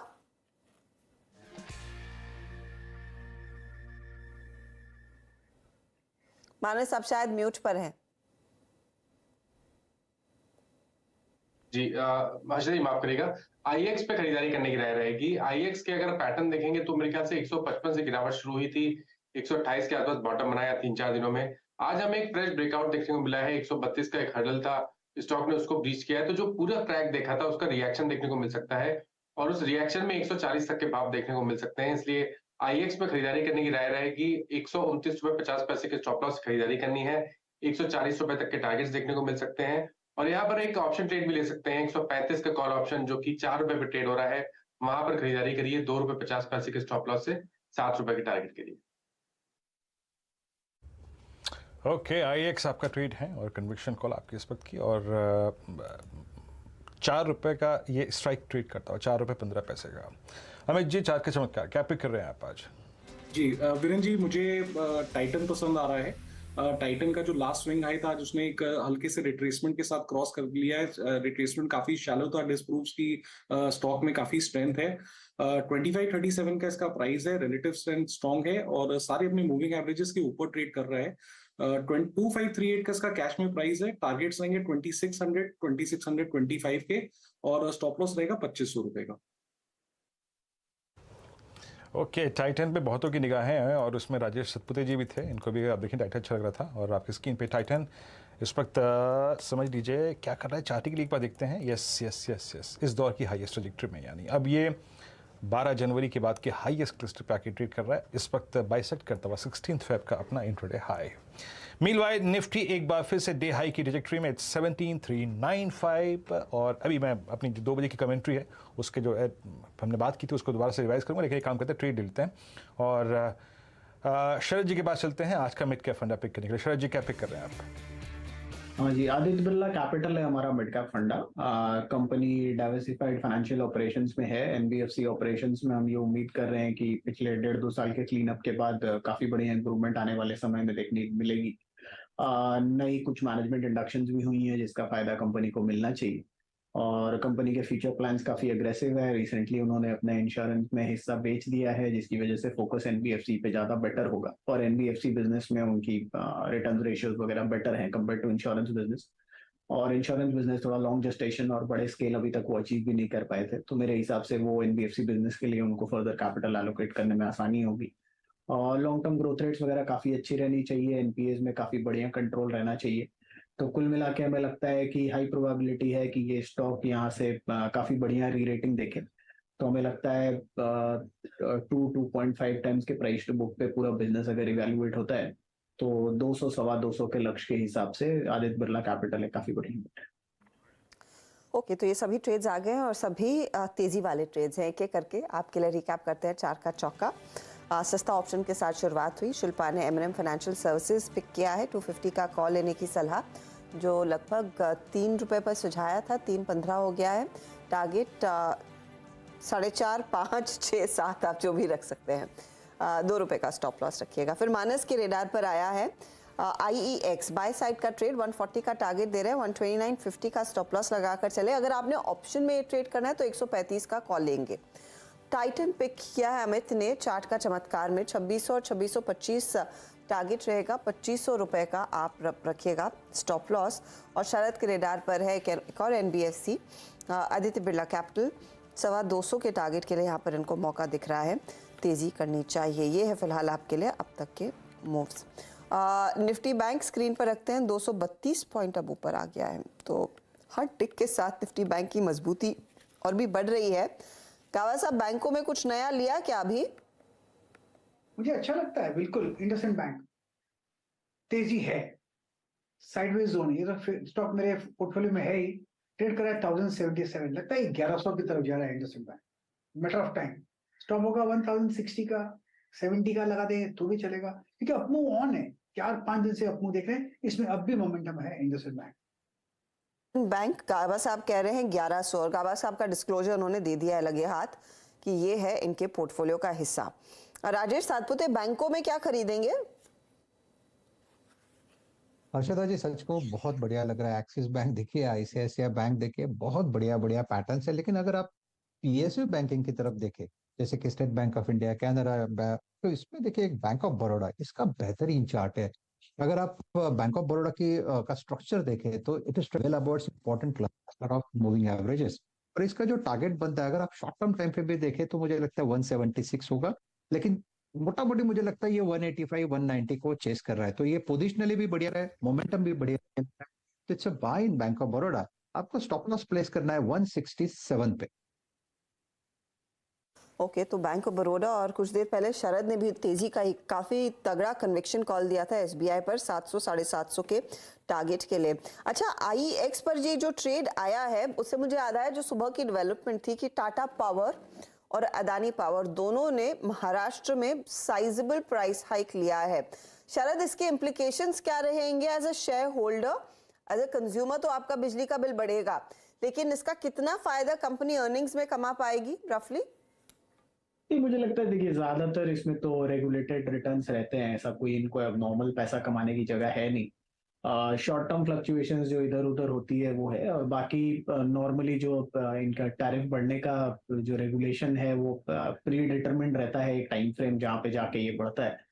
तो थोड़ा बहुत फर्क इनकी अर्निंग्स में आएगा, बट बहुत ज्यादा मटेरियल चेंज मुझे लगता है आने वाले 2-3 क्वार्टर्स में आपको दिखाई देगा, जब इंटरनेशनली कोल के प्राइसेस में थोड़ी कमी आती है। वहां किसी तरीके की कमाई आई नहीं है, तो मुझे नहीं लगता कि बहुत ज्यादा इनको मार्जिन एड करेगा ये प्राइस राइज होने के बाद भी। टाटा पावर आपकी स्क्रीन पे लगभग 190-125 पे ट्रेड करता है। मीनवाइल एक बार जरा डायरेक्टर साहब वो ऑप्शंस की स्टैटिस्टिक आइएगा निफ्टी के, जैसे कि मैंने 2 बजे की कमेंट्री में कहा था अपने, फॉर ए डे ट्रेडर और ट्रेडर ऑफ निफ्टी किसी भी सर्कमस्टेंसेस में सुबह का base 288, 336 is a zone to pick longs, और वो अगर जोन काम कर रहा है तो एक और चीज़ याद रखिएगा, सबसे स्ट्रॉन्ग कॉल राइटिंग हुई थी 17,400 की स्ट्राइक पे आज इंट्राडे बेसिस पे। तो उस आंकड़े के मुताबिक अगर मैं डे ट्रेडर हूं तो मैं ये कह रहा हूं कि अपने प्रॉफिट्स को आप कैश में कन्वर्ट करिए, कम से कम नहीं तो डे ट्रेडर के तौर पे 80% प्रॉफिट्स को जो कैश में कन्वर्ट करिए। Chartically we are in best position, but जो इंट्राडे सर्कमस्टेंसेज हैं उसके मुताबिक 17,400 पे सबसे बड़ी कॉल राइटिंग थी, तो आपको यहाँ पे प्रॉफिट्स कैश में कन्वर्ट करने चाहिए। बट जहाँ तक निफ्टी बैंक का सवाल है, ये देखिए आपकी स्क्रीन पे 17,400 पे अभी कुछ देर पहले यहाँ पे आउटस्टैंडिंग वाई काफ़ी ज़्यादा पहुँच गया था, अब थोड़ा कम हो गया है, बट यहाँ थोड़े से प्रॉफिट को बुक करिए। बट जहाँ तक निफ्टी बैंक का सवाल है, आप एक चीज़ देख रहे हैं स्क्रीन पे क्या हुई है, यहाँ पे वो 40,800 की कॉल जहाँ पे करीब करीब 25 लाख का आउटस्टैंडिंग हो गया था, वहाँ पे OI शेड हो गया है, और 37 लाख का आउटस्टैंडिंग वाई 40,500 की स्ट्राइक का हो गया है। That means Nifty bank is heading towards a very strong close, बहुत अच्छे क्लोज की तरफ बढ़ रहा है। बट निफ्टी में अगर आप एक ट्रेडर हैं, इंटर ट्रेडर हैं, तो प्लीज़ क्लोजर टू 17,400 अपने प्रॉफिट्स को थोड़ा सा कैश में कन्वर्ट करिए, पोजिशनली कोई दिक्कत नहीं है। मीनवाइल 2 स्टॉक्स बहुत ही अच्छा कर रहे हैं। Let's bring Bajaj auto, director साहब स्क्रीन पे रखिएगा। बजाज ऑटो ने पिछले 10 मिनटों में तो अच्छा स्विंग दिया ही है, लेके आइए 3889, और इसकी मल्टी ईयर प्लेसमेंट को देखिए। अमित जी, 27 मई 2021 से लेकर जो एक स्लोपिंग डाउनवर्ड चैनल थी वो बाइसेक्ट हो रही है और बहुत स्ट्रांग इस बार वो चैनल लग रही है। आपका टेक इस वक्त, और कोई अप्रैल का ऑप्शन ग्रैब करना चाहेंगे आप अमित? जी वीरेन जी, काफी स्ट्रॉन्ग स्ट्रक्चर है। जैसे कि आपने भी कहा कि फॉलोइंग ट्रेंड लाइन का यहाँ पे ब्रेकआउट है बजाज ऑटो में। काफी कॉन्ट्रैक्शन पैटर्न से ये निकल रहा है, तो इसके टारगेट्स काफी ऊपर बन के आते हैं। कैश में अगर किसी को लेना है तो लगभग 39-30 का स्टॉप लॉस रखेंगे, और मुझे लगता है कि आने वाले दिनों में जो मोमेंटम है दैट कैन बी 4100 4150 तक लेवल्स आ सकते हैं। और जबकि हम इसकी अप्रैल की बात कर रहे हैं ऑप्शंस की, एक सेकंड में इसको ऑनलोड कर लेता हूँ जी। सॉरी, आई थिंक इसमें कुछ एरर दिखा रहा है मेरे ऑप्शन चार्ट में। Take your time Amit ji, कोई दिक्कत की बात नहीं। आपने इंडेक्स स्टॉक पे व्यू दे दिया, दैट्स गुड, कोई दिक्कत की बात नहीं। बजाज ऑटो पे आप काफी आपका स्ट्रॉन्ग व्यू है। आपकी स्क्रीन पे डे हाई पे ट्रेड करता हुआ मैं 2 ट्रेड्स लेने की बात कर रहा था। एक ट्रेड हो गया बजाज ऑटो, और एक बार प्लीज बजाज फाइनेंस भी लेके आइएगा। इस वक्त 2 फैक्टर्स काम कर रहे हैं। Let's bring Bajaj finance. हालांकि चल इस वक्त आपका ये बजाज फाइनेंस इस वक्त 10 डिमा को पार कर रहा है। मानस जरा बहुत ही, जिसे कहते हैं ना, आपने क्योंकि जो क्रॉम्पटन पिक किया था या फिर शिल्पा जी ने आज जो डेल्टा पिक किया था वो बेस पे पिक किया था। अब पूरे बाजार में थोड़ी शॉर्ट कवरिंग भी है, ऐसे में 10 डिमा का क्रॉस करना बजाज फाइनेंस पे आपको इंप्रेस कर रहा है क्या? देखिए, इंप्रेस तब करेगा जब जो एक दिन पहले के हाईज हैं वो एक बार ब्रीच हो जाए, तो 5700 के लेवल्स ब्रेक हो जाएंगे, तब आप बिल्कुल बजाज फाइनेंस पे खरीदारी कर सकते हैं। क्योंकि मेरा समझना है कि उसके बाद आपको 100-125 रुपए की तेजी जरूर देखने को मिलेगी। तो 5700 के ऊपर खरीदारी करेंगे 5650 के स्टॉप लॉस से 5850 5900 के टारगेट के लिए।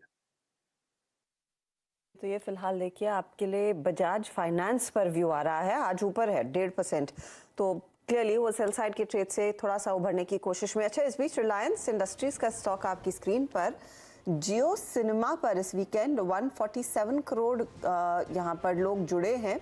147 करोड़ दर्शकों ने IPL 2023 देखा। देखिए IPL इस सीजन का है, वो जियो सिनेमा पर टेलीकास्ट हो रहा है, और उसका पूरा फ़ायदा यहाँ पर क्लियरली बनता हुआ शेयर के लिए। ओपनिंग वीकेंड पर ही 147 दर्शकों ने IPL 2023 देखा, जो पहली मैच थी। और ऑफ कोर्स यहाँ से आई एम श्योर वो आंकड़े ट्रैक करने काफ़ी इंटरेस्टिंग रहेंगे, क्योंकि इस तरह के इवेंट से सब्सक्राइबर बेस काफ़ी ज़्यादा बढ़ता है, जो कंपनी ने पिछली बारी भी मेरे ख्याल में फुटबॉल वर्ल्ड कप के दौरान एक तगड़ा टाई अप किया था।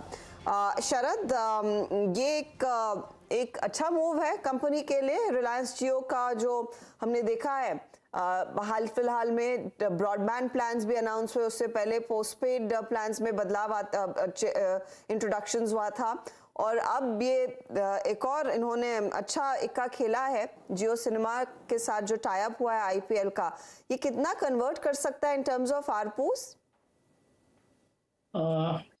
देखिए, जियो सिनेमा जो टिपिकल डिजिटल वाला है, वहाँ पे आरपूस चूंकि फ्री में टेलीकास्ट हो रहा है, आरपूस तो नहीं, बट मुझे लगता है एड रेवेन्यूज एक फोकस पॉइंट हो सकता है जिससे काफी बेनिफिट हो। और जो वाया होल्डिंग है वेरियस DTH कंपनीज में, वहां से शायद ज्यादा फायदा हो, क्योंकि वहां भी रेट्स वगैरह थोड़े बेटर मिलेंगे शायद स्टार स्पोर्ट्स वगैरह के सब्सक्रिप्शन पे। और प्योरली अगर आप जियो के हिसाब से देखें, मुझे लगता है लॉन्ग टर्म में नंबर ऑफ एप्स डाउनलोड वगैरह के हिसाब से काफी बढ़िया ये इंप्रूवमेंट आ जाएगी, और उसका लॉन्ग टर्म बेनिफिट अलग है कि बाकी जो क्रॉस सेलिंग वगैरह की अपॉर्चुनिटीज आती हैं वहां पे क्या। और जैसे जैसे जियो अगर आगे चल के जियो सिनेमा या इसको वो मोनेटाइज करने लगते हैं नॉर्मल OTT की तरह, तो वो एक एडिशनल एडवांटेज हो सकता है। एज ऑन डेट मुझे लगता है सिर्फ नंबर ऑफ सब्सक्राइबर एडिशन के हिसाब से इसको देखना चाहिए। नहीं, मैं आरपू इसीलिए बोल रही थी क्योंकि नॉर्मली लोग अगर एक पर्टिकुलर इवेंट के लिए उस ऐप को लेते हैं या फिर कनेक्शन लेते हैं, फिर वहां से सिलसिला बढ़ जाता है। उस पर्टिकुलर सर्विस या फिर उस पर्टिकुलर कंपनी के साथ आगे और लॉयल्टी दिखाने का, तो शायद उसका लॉन्ग टर्म में इनफैक्ट आता हुआ दिखाई देगा। लेकिन एक बड़ी पहल ऑफ कोर्स जो जियो सिनेमा की ओर से हुई थी उसका फायदा दिख रहा है पहले मैच के साथ ही। अब आगे देखते हैं पूरे टूर्नामेंट में किस तरह के और नए ग्राहक जियो सिनेमा के साथ जुड़ते हुए दिखाई देंगे। अच्छा, by the way Reliance industries की बात हो रही है तो हमारी तरफ से क्लियर डिस्क्लोजर ये है कि अगर आप कोई ट्रेड लेना चाहते हैं कि इंडिपेंडेंट एडवाइजर से भी बात करें, क्योंकि जो आप चैनल देख रहे हैं इसका स्वामित्व और प्रबंधन रिलायंस इंडस्ट्रीज के हाथ में है। ये नेटवर्क 18 का हिस्सा है चैनल। चलिए अब बिग मार्केट वॉइस आपके लिए लेकर आते हैं। मार्केट पहले स्क्रीन पर 17,380 के लेवल्स पर निफ्टी 20 पॉइंट ऊपर और निफ्टी बैंक 174-175 अंक ऊपर ट्रेड कर रहा है। हमारे साथ है क्वांट म्यूचुअल फंड के founder and chief investment officer Sandeep Tandon. स्वागत है आपका संदीप। पिछली बारी जब आपसे बात हुई थी मार्केट एकदम मझधार में था, ना इस तरफ ना उस तरफ, लेकिन पिछले फ्राइडे से थोड़ा बहुत पिकअप देखने को मिला है। और मैं एक चीज नोटिस कर रही हूँ, जो लोग थोड़े बहुत साइडलाइंस पर बैठे थे या फिर फेंस पर बैठे थे उनका रवैया बदला है, कुछ बुलिश हो चले हैं। क्या ये रीसेंट करेक्शन है या फिर अर्निंग्स की उम्मीद? आप मेरे ख्याल में संदीप म्यूट पर है, अनम्यूट करेंगे प्लीज। अभी बेटर है जी, आपकी आवाज आ रही है। देखिए, ग्लोबली मार्केट फेज में था क्योंकि रिस्क एपेटाइट का डेटा खराब आया था जनवरी से। सबसे पहले इंडिया से स्टार्ट हुआ, फिर ग्लोबली स्प्रेड आउट हुआ। ओके, और जो ये खराब बात थी कि रिस्क एपेटाइट डिक्लाइन हुआ, तो कन्विक्शन कॉन्फिडेंस लेवल को जो रिफ्लेक्ट करता है वो कम हुआ। बट एक अच्छी बात ये भी है ग्लोबल मार्केट के लिए कि ग्लोबली जो टाइटनिंग का फेज था वो पीक आउट हो गया और ईजिंग फेज स्टार्ट हो गया। तो लिक्विडिटी का जो ईजिंग फेज बोलते हैं, वो जो आगे पीछे मार्केट को हेल्प करेगा, वो ईज आउट होना स्टार्ट हो गया। टिपिकली एक क्वार्टर या 2 क्वार्टर कभी लैग इफेक्ट भी होता है, बट वो ईज आउट होना स्टार्ट हो चुका है, तो which is a good news. Okay, तो वो बैकग्राउंड में अगर हम देखें, ना ही तो इंडिया में कोई विक्स में कोई बहुत बड़ा इंपैक्ट आया, ना रुपया में कोई बहुत बड़ा गिरावट आई। तो एक तरह से जो इंपैक्ट था वो पैसिव फंड्स का सेलिंग का था। कोई एक्स्ट्राऑर्डिनरी मैक्रो डेटा डिटोरिएट नहीं हुआ। इनफैक्ट आज का अगर हम मूव क्रूड का छोड़ दें तो मैक्रो फैक्टर जो फैक्टर्स थे इंक्लूडिंग क्रूड, वो तो अपने फेवर में था। तो एक मार्केट में कंसोलिडेशन एंड करेक्शन का जो फेज था वो ऐसा लगता है कि पूरा हुआ और एक नियर टर्म और मीडियम टर्म के पर्सपेक्टिव से एक अपमूव दिखता है यहाँ से। इस अपमूव में लेकिन रफली ये नया वित्त वर्ष कैसा साबित होगा, क्योंकि FY23 में हमने देखा है ज्यादातर समय मार्केट में प्रेशर था और बहुत ही स्पेसिफिक आइडियाज थे जो चले। जब आप लोग एक नए सिरे से देख रहे हैं इस पर्टिकुलर वित्त वर्ष को, क्या आपको लग रहा है मेजर ओवरहॉल करना पड़ेगा जहां पर एक्सपोजर है क्वांट म्यूचुअल फंड का एट द मोमेंट, या फिर जहां पर एलोकेशंस है वहां पर आपको लग रहा है कन्विक्शन है एंड ऑफ कोर्स डिलीवरी भी आएगी? देखिए, हम लोग काफी समय से बात करते हैं कि 2018 से 2023 का जो फेज होगा, जिसको हम लोग वॉलेटिलिटी एक्सपेंशन फेज बोलते हैं, इस पीरियड में ये 5 साल में मार्केट बहुत ज्यादा वॉलेटाइल रहेगा और हमने देखा भी 2018 से अब तक। और यही अगर हम बात सिर्फ 2023 की बात करें तो अगर हम इसको 2 तरीके से इंटरप्रेट कर सकते हैं। पहला, जैसे मैंने आपको बोला कि 2023 वॉलेटिलिटी एक्सपेंशन पीरियड का लास्ट ईयर है, मतलब ये इस साल वॉलेटिलिटी पीक आउट होती है। ओके, तो टिपिकली जब वॉलेटिलिटी पीक आउट होती है तो एक्सपैंड होने के बाद पीक आउट होती है। इसलिए हम काफी बिगनिंग ऑफ 2023 में भी बोला था कि वॉलेटिल रहेगा और इस 2023 में ये वॉलेटिलिटी पीक आउट होगी तो India buy on dip strategy play out करेगी। अगर कोई आके ये बोले कि अगर वॉलेटाइल है तो मैं एक बार बेच देता हूँ फिर मैं नीचे ले लूंगा, उतना परफेक्ट टाइमिंग किसी का हो नहीं पाता है।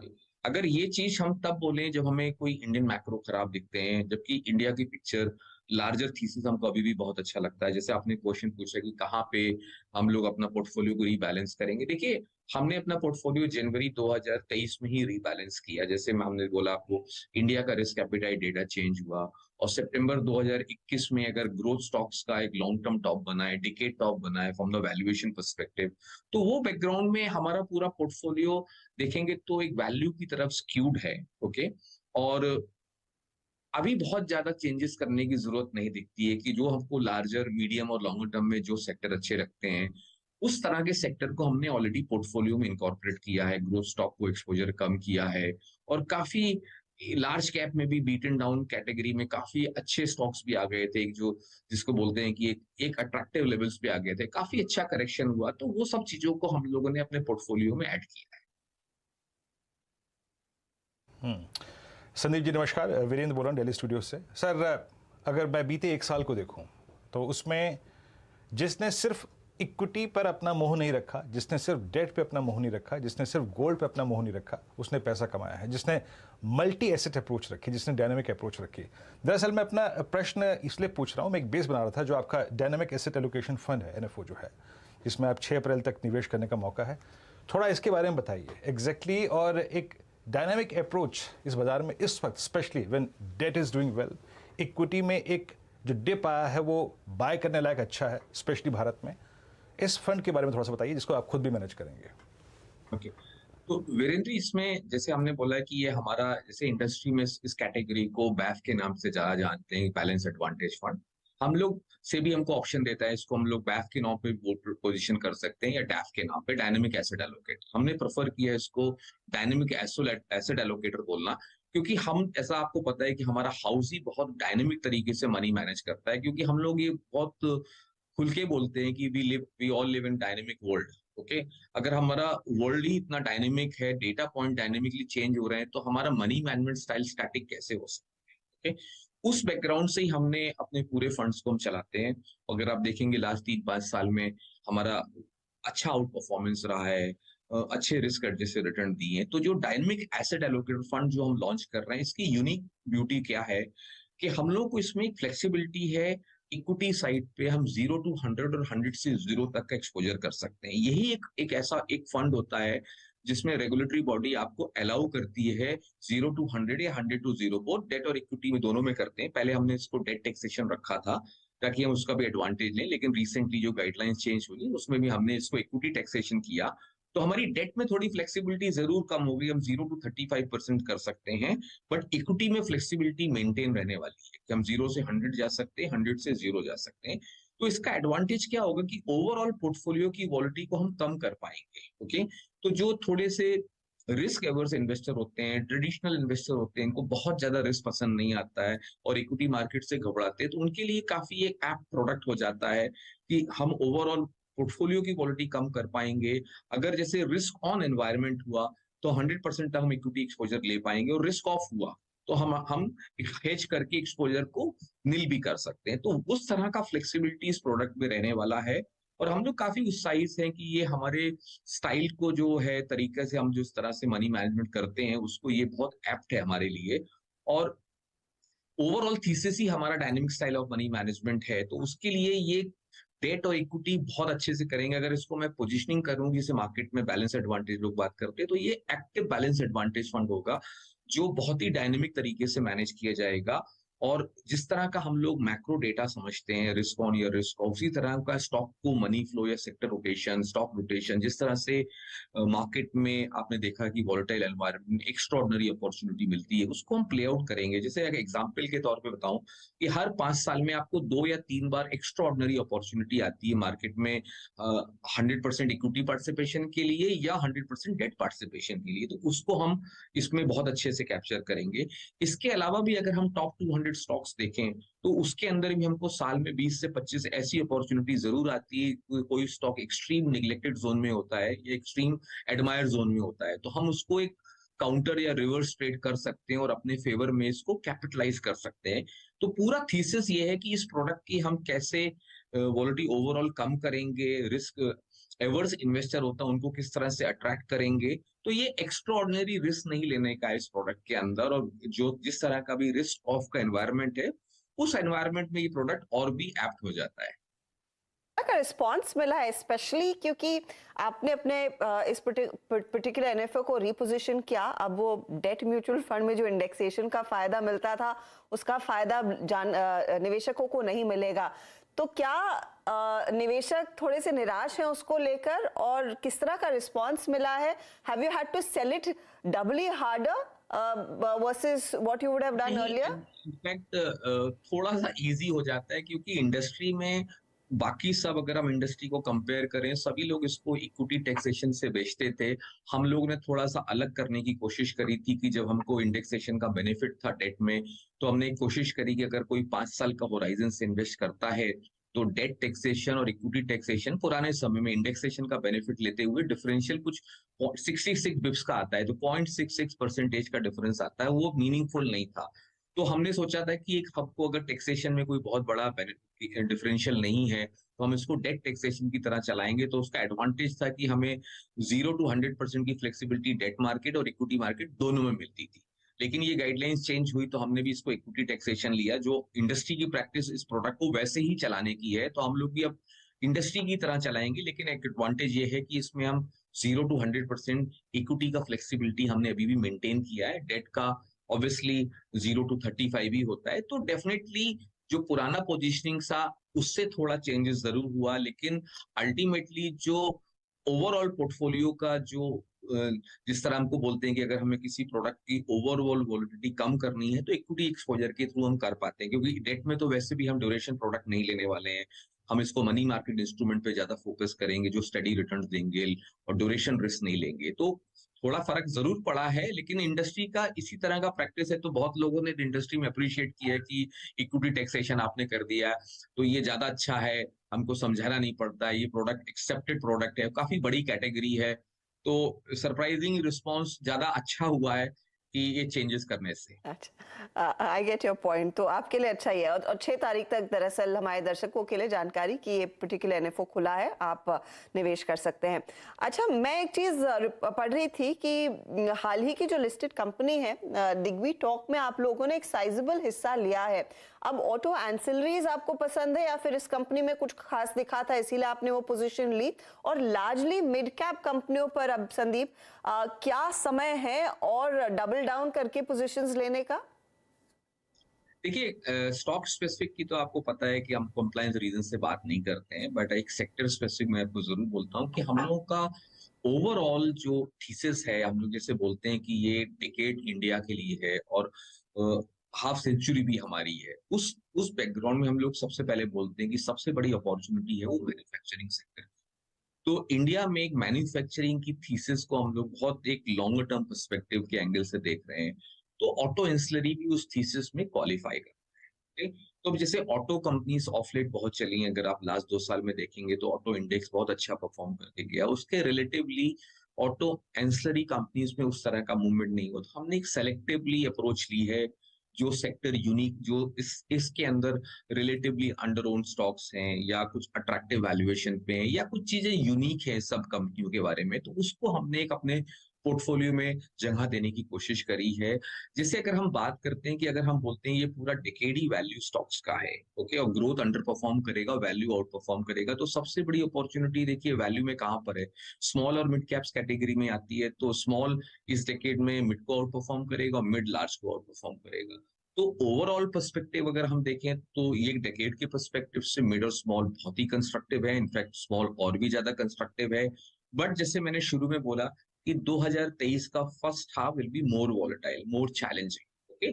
उस तरह का हम अपना पोर्टफोलियो को अगर हम लोग इस समय डाउन साइड प्रोटेक्ट कर सकें और इस अपॉर्चुनिटी को अच्छे स्टॉक्स में या सेक्टर को एक्यूमुलेट करने की तरह कोशिश करेंगे, तो हम ज्यादा अच्छा रिटर्न लॉन्गर टर्म में डिलीवर कर पाएंगे। काफी चीजें थोड़ी सी इलिक्विड होती हैं और इस तरह के बाजार में आप उन सब चीजों को अपॉर्चुनिटी मिलती है पार्टिसिपेट करने के लिए। तो हमारा पूरा थीसिस ऐसा mutual fund buy on dips है इंडिया, तो हम सब निवेशक को बोलते हैं कि ये 2023 का पीरियड है एक्सट्रीम अपॉर्चुनिटी, या तो आप इस पीरियड से आप डर जाएंगे तो आपका माल बिक जाएगा।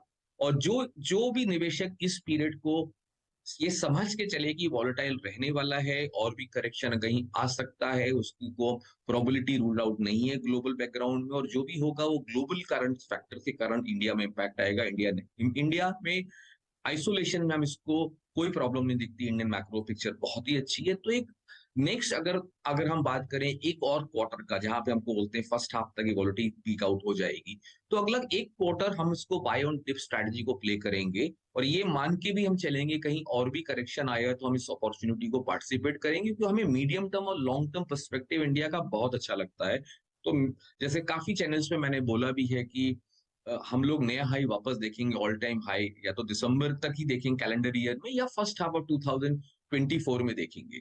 और नया हाई आएगा, ऐसा नहीं कि 18,800 का 18,900 हो गया तो ऑल टाइम हाई हो गया।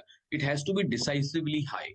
तो उस तरह का अगर हमारा माइंडसेट है तो हमारे लिए बाइंग ऑन डिप अपॉर्चुनिटी है, स्मॉल और मिड में भी। क्या आपके मुंह में घी शक्कर सर? जो CY24 के फर्स्ट हाफ में नया हाई आएगा, it will be a decisive high, not exactly by fraction of 50 और 100 पॉइंट्स। गुड। लेकिन ये संदीप जी, एक चीज पूछूं मैं आपसे, ये पिछला जो अर्निंग Q3 गुजरा ना, इसमें बैंकों की अर्निंग्स बहुत अच्छी थी, चाहे वो प्राइवेट बैंक्स हो, for instance ICICI bank, SBI, Canara bank, लेकिन बाजार इस एडवांटेज को प्ले नहीं कर पाया इस बार because of I think Adani, फिर उसके बाद US में जो कोलैप्स हुए कुछ बैंक्स के। बैंक्स वाकई जो इस बार जिन्होंने एक सब्सटेंशियल रेट हाइक देखा, डिपॉजिट रेट्स काफ़ी बड़े, उन्होंने पास ऑन भी करे। Q4 अर्निंग सीजन कैसा रहेगा उनके लिए, और क्या बैंक्स पे इस वक्त बेस्ट बाय हैं इस प्राइस पे? अर्निंग्स तो बहुत अच्छी आने वाली हैं, लेकिन वो काफी हद तक मार्केट में फैक्टर्ड हैं। ओके, जो नहीं चलने का सबसे बड़ा रीजन था कि बैंकिंग सेक्टर, जैसे इंडेक्स में अगर हम देखेंगे 40-42%, अभी 38% के आसपास का BSFI का वेटेज है निफ्टी के अंदर, तो ग्रॉसली ओवर ओनरशिप। ओके, अगर हम जैसे FIs की बात करें या लार्ज म्यूचुअल फंड की बात करें या लार्ज फैमिली ऑफिस की बात करें, अब जो कोई कंपोनेंट निफ्टी का अगर 40% है तो बाय डिफॉल्ट सब लोग उस पोर्टफोलियो को ओवरवेट रखते हैं, अपने पोर्टफोलियो के अंदर वो सेक्टर को ओवरवेट रखते हैं। तो उसी तरह का इशू इसमें भी था। अगर हम जैसे लार्जर इंटरेस्ट की बात करते हैं कि बैंकिंग ओवरऑल मैन्युफैक्चरिंग अच्छा लगता है, तो अगर ओवरऑल बैंक मैन्युफैक्चरिंग अच्छा लगता है तो बैंकिंग बाय डिफॉल्ट अच्छा लगता है। अगर इंडियन मैक्रो अच्छा है तो इंडियन मैक्रो के लिए banking are the best stocks, क्योंकि लेवरेज इकोनॉमी को रिप्रेजेंट करते हैं। तो उस तरह का अपॉर्चुनिटी है, लेकिन जिस तरह का ओवर ओनरशिप देखा और आपने ये देखा कि ETF बेस्ड जो सेलिंग थी वो काफी हद तक एग्जॉस्ट हुई है। अगर वो सेलिंग एग्जॉस्ट हो जाती है तो यहाँ से सेक्टर बहुत अच्छा लगता है।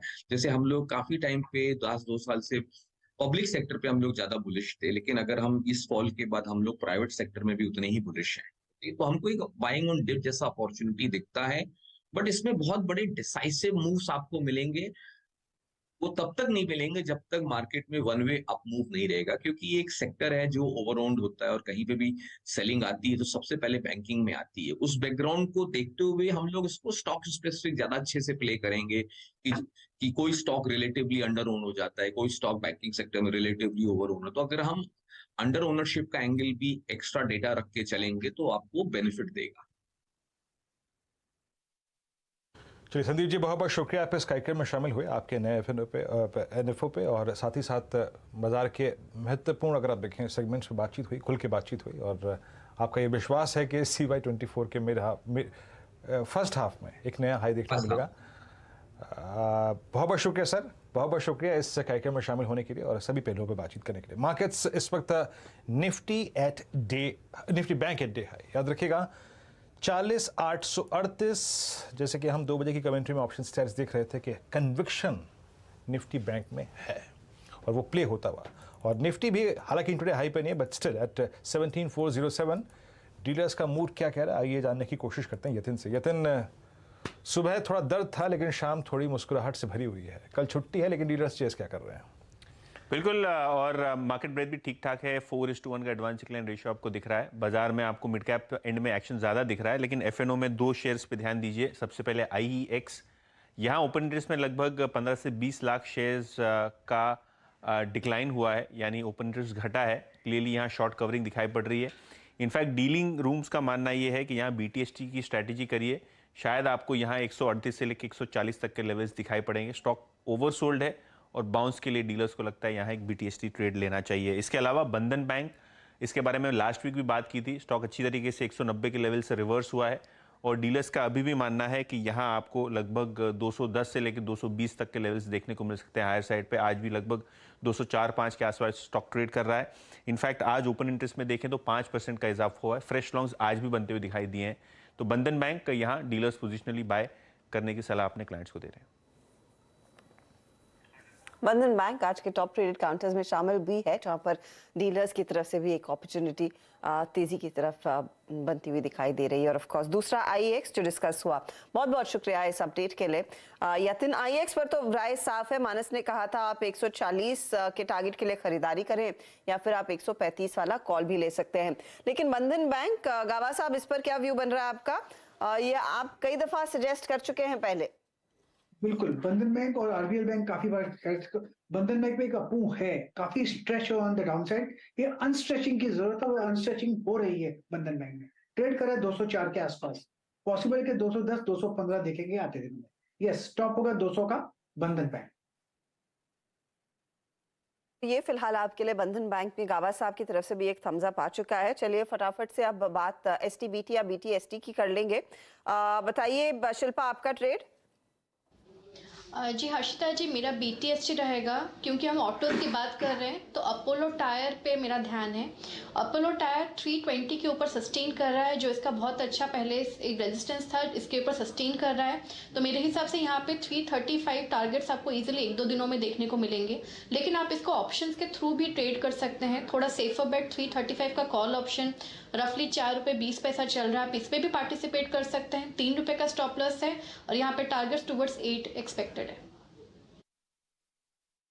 अपोलो टायर्स 322 सुबह से अगर आप इनिशियल बिहेवियर देखते थे, फ्रंट लाइट ऑटो चल रहा था, ऑटो इंसली चल रहा था, लेकिन टायर्स नहीं चल रहे थे। बट सेकेंड हाफ में specially closer to closing tiers ने भी पार्टिसिपेट करना शुरू कर दिया। मानस, आपका ट्रेड क्या होगा?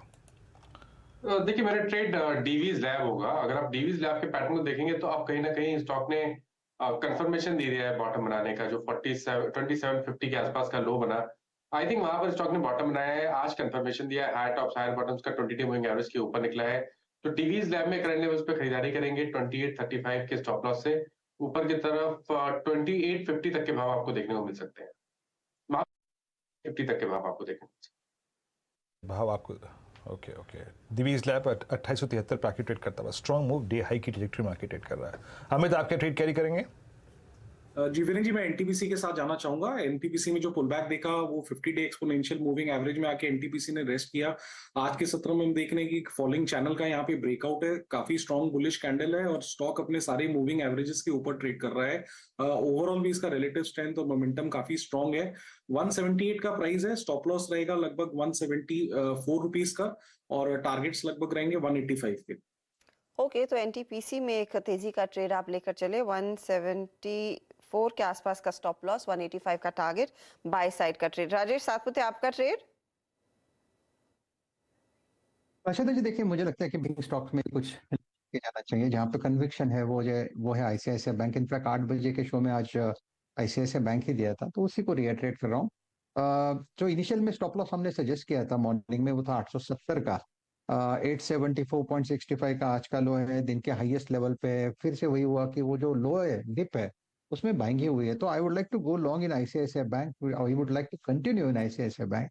मेरा स्टॉप लॉस होगा नया 880 का और टारगेट रहेगा 900 से लेकर 910 का। to 910 के लिए आईसीआईसीआई बैंक में तेजी करके चले। काबा साहब, आपका नया ट्रेड? हाँ जी, स्टॉक जो मैं चुना है इस वक्त वो है पॉलीकैब। ये सुबह मैंने दिया था क्विक सिंगल्स में, वो आज भी कंटिन्यू रहेगा। ट्रेड कर रहा है 2958 पर 3000 का टारगेट है, वहां तक जाना चाहिए। स्टॉप होगा 2925 पॉलीकैब। यस, 2925 का स्टॉप लॉस और यहाँ पर तेजी की पोजीशन आप लेकर चले। पॉलीकैब में आप करीब 2-2.5% तक का इजाफा बनता दिखाई दिया है। तो ये तो ही हुई सारी बीटीएसटी वाले ट्रेड्स। निफ्टी बैंक 200.2 पर, निफ्टी बस एट द ब्रिंक ऑफ 17,400 17,399 के आसपास, ये बार बार उन लेवल्स को छू रहा है। चलिए 17,400 हो गया, करीब 40 अंकों का इजाफा देखने को मिल रहा है और मिड कैप्स में जोश तो है ही। तो हम हायर ग्राउंड पर ही क्लोज दिखाएंगे अनडाउटेडली। याद रखिएगा आज का डे हाई 17,428 था। लेकिन कुछ देर पहले हम आपको अपडेट दे रहे थे कि जियो सिनेमा पर दरअसल टाटा आईपीएल के पहले दिन से ही काफी तगड़ा रिस्पॉन्स मिलता हुआ दिखाई दिया है और बहुत बड़ी तादाद में दरअसल जो ग्राहक है या फिर दर्शक है वो जियो सिनेमा के साथ जुड़े। विपिन हमारे साथ जुड़ गए हैं और डिटेल्स के साथ। विपिन, एक आप कह सकते हैं बम्पर शुरुआत टाटा आईपीएल की इस बारी। हाँ जी बिल्कुल, और जियो सिनेमा के पॉइंट ऑफ व्यू से देखें तो एक रिकॉर्ड ब्रेकिंग शुरुआत है ये। बड़े बड़े रिकॉर्ड्स यहाँ पर टूटते हुए नजर आए। हम आपको दिखाते हैं कि क्या हुआ इस वीकेंड पर। तो देखिए इसी हफ्ते एक इनॉग्रल वीकेंड था आईपीएल का, और वहाँ पर ओपनिंग वीकेंड पर 147 करोड़ वीडियो व्यू, ये सिर्फ वीडियो व्यूज हैं, ये आपको ध्यान में रखना होगा, और ये अपने आप में एक रिकॉर्ड है। आप इसका अंदाजा इस बात से लगा सकते हैं कि 2022 का जो पूरा सीजन था टाटा आईपीएल का, उसके जो टोटल व्यूज थे वो अकेले इस ओपनिंग वीकेंड में आए हैं। तो आप समझ सकते हैं कि कितना बड़ा यहां पर एक जंप है। 57 मिनट प्रति मैच प्रति व्यूअर का रिकॉर्ड टाइम स्पेंड रिकॉर्ड किया गया है, ये भी अपने आप में फिर से एक रिकॉर्ड है। इसके अलावा ओपनिंग वीकेंड में 5 करोड़ ऐप डाउनलोड हुए हैं, यानी 2 दिन जो वो थे 5 करोड़, और उसमें से भी हर्षदा अकेला 2.5 करोड़ का जो डाउनलोड है वो सिंगल डे में आया है। Again this is a record.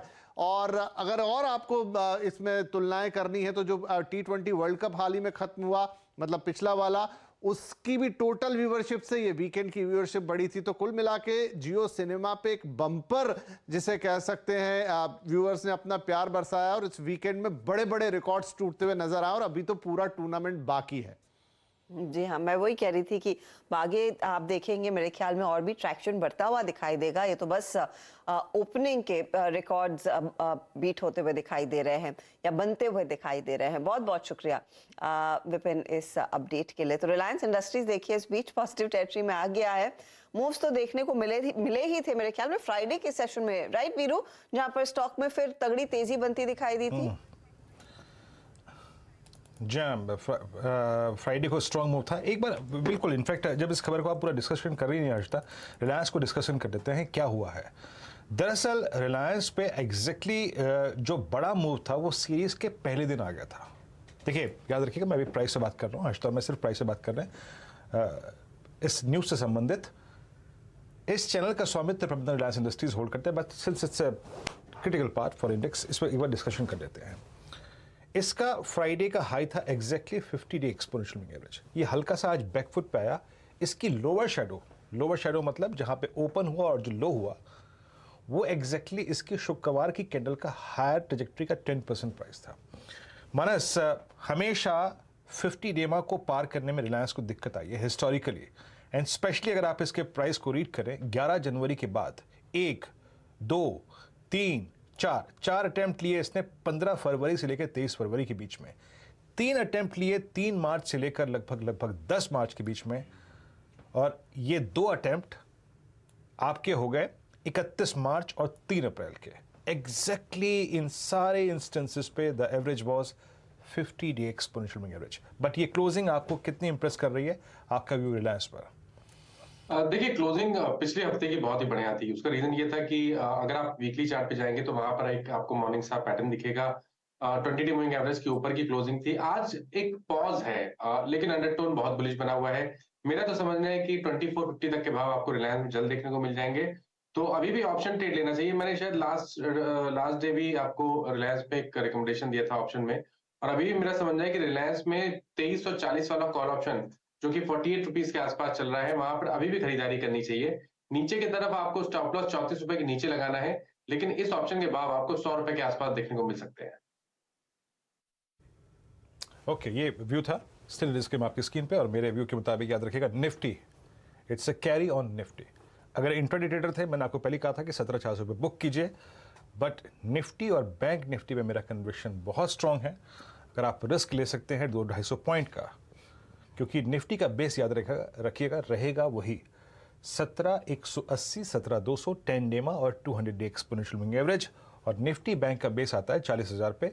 तो अगर आपके पास वहां तक रिस्क लेने की गुंजाइश है तो stay long and carry long. चलते हैं हर्षिता के पास इस क्लोजिंग को सोमवार की देखने के लिए बड़ी वॉल पे। Harshita, over to you. जी हाँ वीरू, एक इंटरेस्टिंग सत्र, और वो भी आप देखिएगा 17,400 के आसपास, 17,400 के करीब ही हमने कार्यक्रम की शुरुआत की थी, या फिर आज दिन की शुरुआत की थी। फिर निचले लेवल्स आए, 17,300 टेस्ट किया, और अब फिर से 17,400 के करीब क्लोज होने की तैयारी बन रही है। तो 42 अंकों की बढ़त यहाँ पर निफ्टी में। निफ्टी बैंक में 200 पॉइंट से ज्यादा का इजाफा और 134.2 पर मिड कैप इंडेक्स ट्रेड करता हुआ दिखाई दे रहा है। आखिरी 1.5 मिनट है आपके लिए, वो तमाम ट्रेड्स लेकर आएंगे जिनमें सबसे ज्यादा एक्शन, सबसे ज्यादा तेजी बनती दिखाई दी है। और आज की इस तेजी के पीछे आप कह सकते हैं बैंकों का तो हाथ है ही, लेकिन साथ ही देखिएगा ऑटो इंडेक्स, क्योंकि ऑटो इंडेक्स में बहुत स्ट्रॉन्ग गेन्स देखने को मिले, चाहे वो बजाज ऑटो हो, चाहे वो हीरो मोटोकॉर्प हो, चाहे वो मारुति का शेयर हो या फिर आयशर मोटर्स का शेयर हो, सब में तेजी देखी गई। 185 पॉइंट की बढ़त पर दरअसल ये इंडेक्स ट्रेड करता हुआ 1.5% के गेन्स देखने को मिले हैं। और ये वो सभी काउंटर्स है, 2-2.5% तक का इजाफा। हीरो मोटोकॉर्प 3.5% ऊपर, बजाज में भी करीब 2.5% से ज्यादा की तेजी। टाटा मोटर्स लगे हाथ देख लेते हैं। टाटा मोटर्स की बिक्री के आंकड़ों में हल्का सा इंप्रूवमेंट है, ज्यादा कुछ नहीं हो पाया, लेकिन तब भी वो स्टॉक भी करीब 1% के गेन्स पर आकर टिकता हुआ दिखाई दे रहा है। कुछ वायदे बाजार के स्टॉक्स हम आपको दिखा रहे थे जिनमें तेजी बनती दिखाई दी।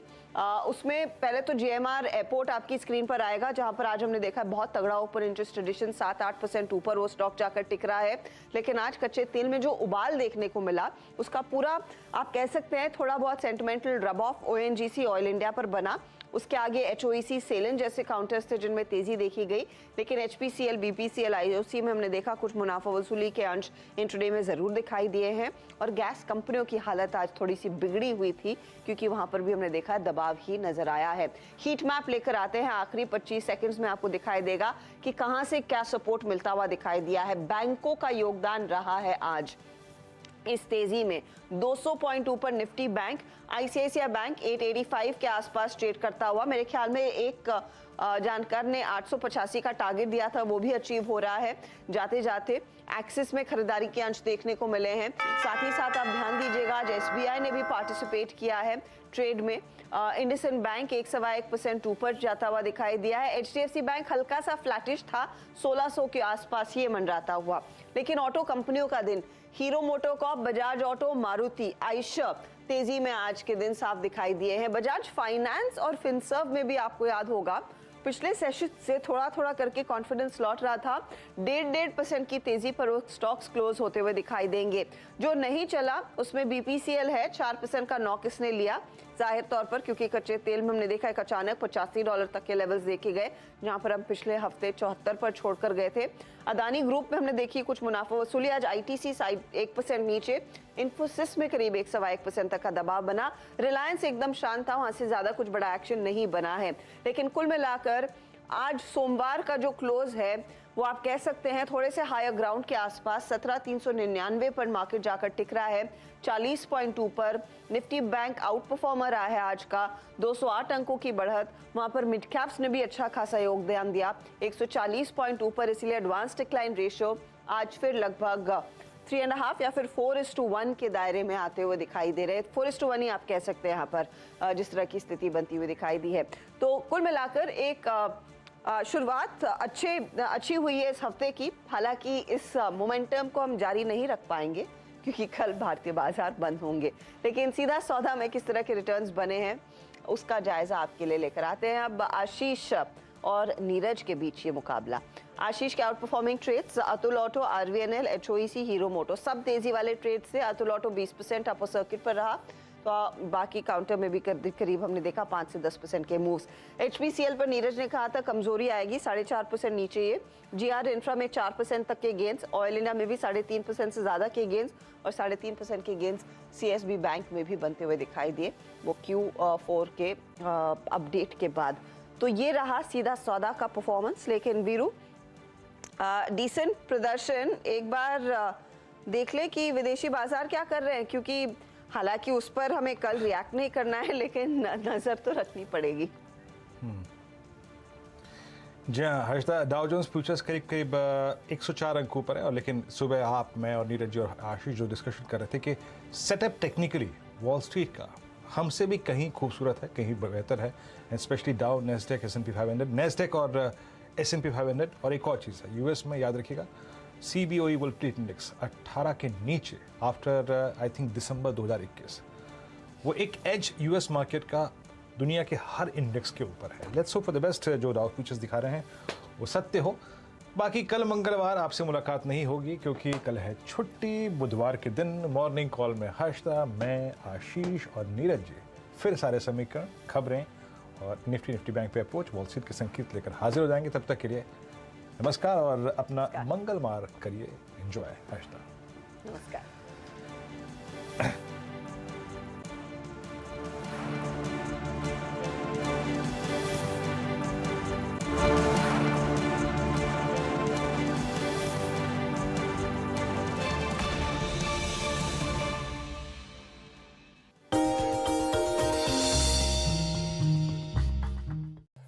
में आज हम बातचीत करने वाले हैं कमानी इंजीनियरिंग कॉर्पोरेशन लिमिटेड के बारे में। ये सुनने में आपको थोड़ा ऑड लगे कि इस तरह कोई नाम किस कंपनी का है, लेकिन अगर आप इसके शॉर्ट फॉर्म में जाएंगे तो बेसिकली KEC लिमिटेड के नाम से आप इस कंपनी को जानते हैं।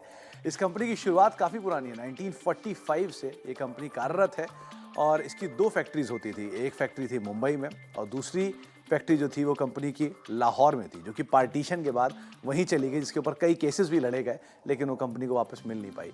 तो ये शुरुआत में ये कंपनी कामकाज करती थी एल्यूमिनियम यूटेंसिल्स का, यानी कि बर्तनों के कामकाज में, जब उस समय पर मेजरली ये बिजनेस के तौर पे देखा जाता था। लेकिन धीरे धीरे कंपनी ने अपना कारोबार एक्सपैंड करना शुरू किया और कई सारे इंजीनियरिंग प्रोडक्ट्स के अंदर आए। बहुत सारे बड़े मेगा प्रोजेक्ट्स इस कंपनी ने एग्जीक्यूट किया। एक बड़ा प्रोजेक्ट जो कंपनी को मिला था भाखड़ा नागल डैम की तरफ से, जहाँ पे उन्होंने टावर्स का सेटअप किया था। और ये टावर के सेटअप करने को लेकर कंपनी ने कई सारे, क्योंकि उस समय पर इंपोर्ट करना ज़रूरी होता था, लेकिन कंपनी ने फिर भी कुछ पार्ट को इंपोर्ट करके और कुछ पार्ट को खुद बना के असेंबल करके इस तरह के एक बड़े ऑर्डर को बिना एक्सपीरियंस के एग्जीक्यूट किया था। तो अपने आप में एक बड़ा माइलस्टोन कंपनी के लिए रहेगा। इसके अलावा एक बड़ा इंटरेस्टिंग फैक्ट ये भी है कि कमानी इंजीनियरिंग यानी कि KEC लिमिटेड ने फ्लड गेट्स, तिलपारा डैम के लिए फ्लड गेट्स, जो कि बाढ़ के समय पर जिनको यूज़ किया जाता है, वो गेट सप्लाई किए थे। और क्योंकि वो जो ऑर्डर दिया गया था वो ऑर्डर समय से पहले एग्जीक्यूट कर लिया गया था, तो उस समय पर बाढ़ की स्थिति नहीं थी। तो एक आर्टिफिशियल बाढ़ क्रिएट की गई थी मयूरक्षी प्लान के तहत पश्चिम बंगाल में, जिसके बाद उन गेट्स को टेस्ट किया गया था कि क्या वो गेट सफिशिएंट हैं, और वो सफिशिएंट रहे भी, ना केवल बल्कि उन्होंने बढ़िया से उस बाढ़ को संभाला भी। तो इस तरह की एक आर्टिफिशियल बाढ़ के तहत इस प्रोडक्ट को उस समय पर टेस्ट भी किया गया था, जो कि KEC की तरफ से सप्लाई किया गया था। इसके अलावा कुछ और इंटरेस्टिंग या इंजीनियरिंग मार्वल्स जो कि KEC की तरफ से प्रोवाइड किए गए हैं, उसमें करीब करीब 1000 मील का टेलीफोन केबल इस कंपनी ने, और साथ साथ boiler, Chola thermal power station और मदुरा थर्मल पावर स्टेशंस को प्रोवाइड किए हैं। इसके अलावा wagon, engines, wheel sets, axle box, ये सब कुछ रेलवेज को विद टाइम इस कंपनी ने सप्लाई किए हैं। इसके अलावा ट्रांसफार्मर, मुकचुंद, तुंगभद्रा और कोरबा के लिए स्विच गियर, ये कुछ ऐसे प्रोडक्ट हैं जो कि इस कंपनी की तरफ से सप्लाई किए गए हैं। और साथ ही साथ कुछ इंटरेस्टिंग प्रोडक्ट्स में जो फ्लड गेट्स होते हैं वो भी मयूरक्षी और साथ साथ संगुलम, ये 2 ऐसे प्रोजेक्ट हैं जिनके लिए सप्लाई किए गए हैं। तो KEC इंटरनेशनल यानी कि कमानी इंजीनियरिंग कॉर्पोरेशन लिमिटेड से रिलेटेड कुछ इंटरेस्टिंग फैक्ट, आए कुछ और फैक्ट लेकर आते रहेंगे।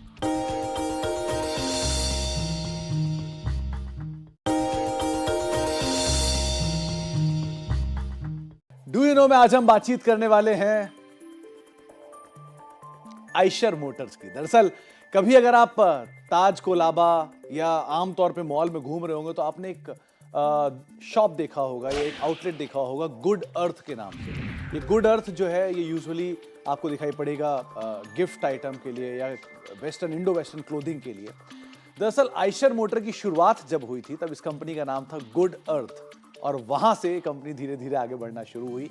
आज जो कंपनी के चेयरमैन हैं सिद्धार्थ लाल, उनकी मदर का जो प्रोजेक्ट है उसका नाम है गुड अर्थ, और आज भी वो रिटेल आउटलेट्स के तौर पर आप आमतौर पे देखेंगे भी। तो अक्सर मुंबई में, अक्सर किसी हाई प्रोफाइल मार्केट्स में आपको शायद गुड अर्थ के नाम से कुछ प्रोडक्ट बिकते हुए दिखाई पड़े। अब लौटते हैं आइशर मोटर्स के ऊपर। दरअसल आइशर मोटर की शुरुआत 1948 में हुई थी, और तब जब ये गुड अर्थ होती थी तब इसका जो कामकाज होता था वो इंपोर्टेड ट्रैक्टर्स को इंपोर्ट करना, उनके पार्ट्स को इंपोर्ट करना, उसे असेंबल करना, और उस असेंबल करने के बाद उसको बेचने का काम ये उस समय पर गुड अर्थ का होता था। धीरे धीरे वो गुड अर्थ से आइशर बनी, और आइशर से होते हुए आज आइशर मोटर्स आपके सामने है। मेजरली रॉयल एनफील्ड ज़्यादातर प्रोडक्ट आप उसके देखेंगे। लेकिन और इंटरेस्टिंग फैक्ट में एक फैक्ट ये भी है कि 1959 में इस कंपनी ने एक ट्रैक्टर डिवीज़न, जो कि जर्मन ट्रैक्टर कंपनी थी, आइशर ट्रैक्टर, उस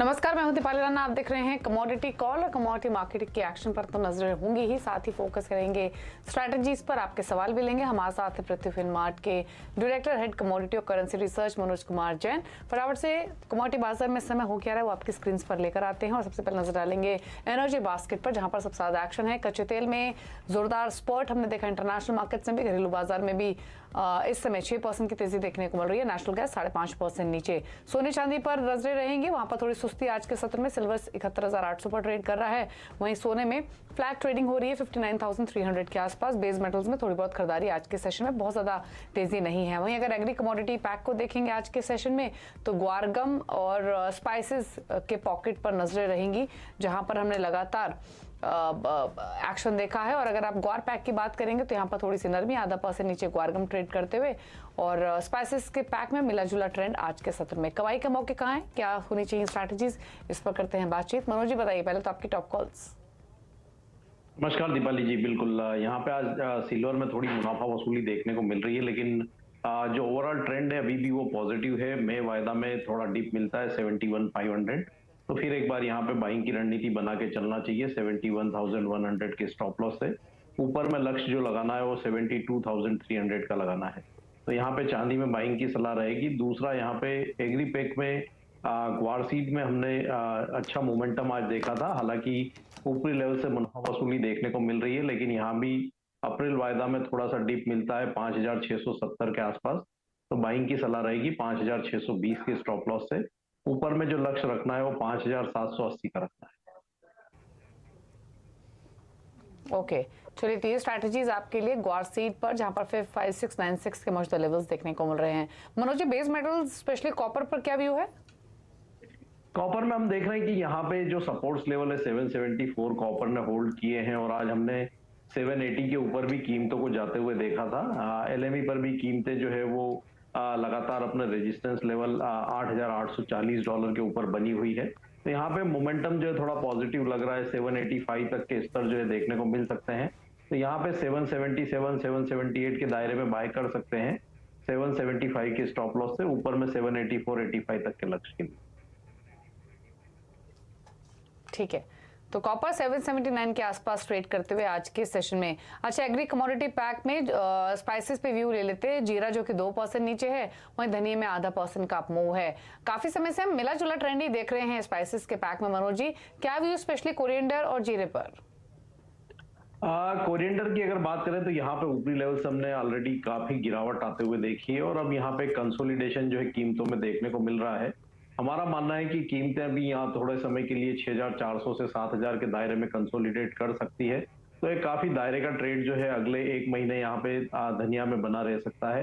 तो अगर यहाँ किसी को रणनीति बनानी है तो 6,600, 6,500 के दायरे में खरीद की स्ट्रेटेजी बना के चल सकते हैं 6,400 के नीचे के स्टॉप लॉस से।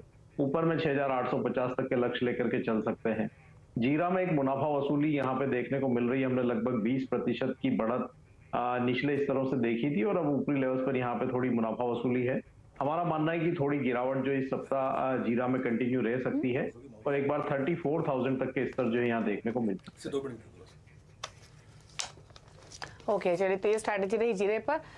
इसी के साथ एक ब्रेक के लिए रुक रहे हैं। ब्रेक के उस पर आपके सवाल लेंगे। मनोज कुमार जैन हमारे साथ बने हुए हैं, जल्द वापस आते हैं।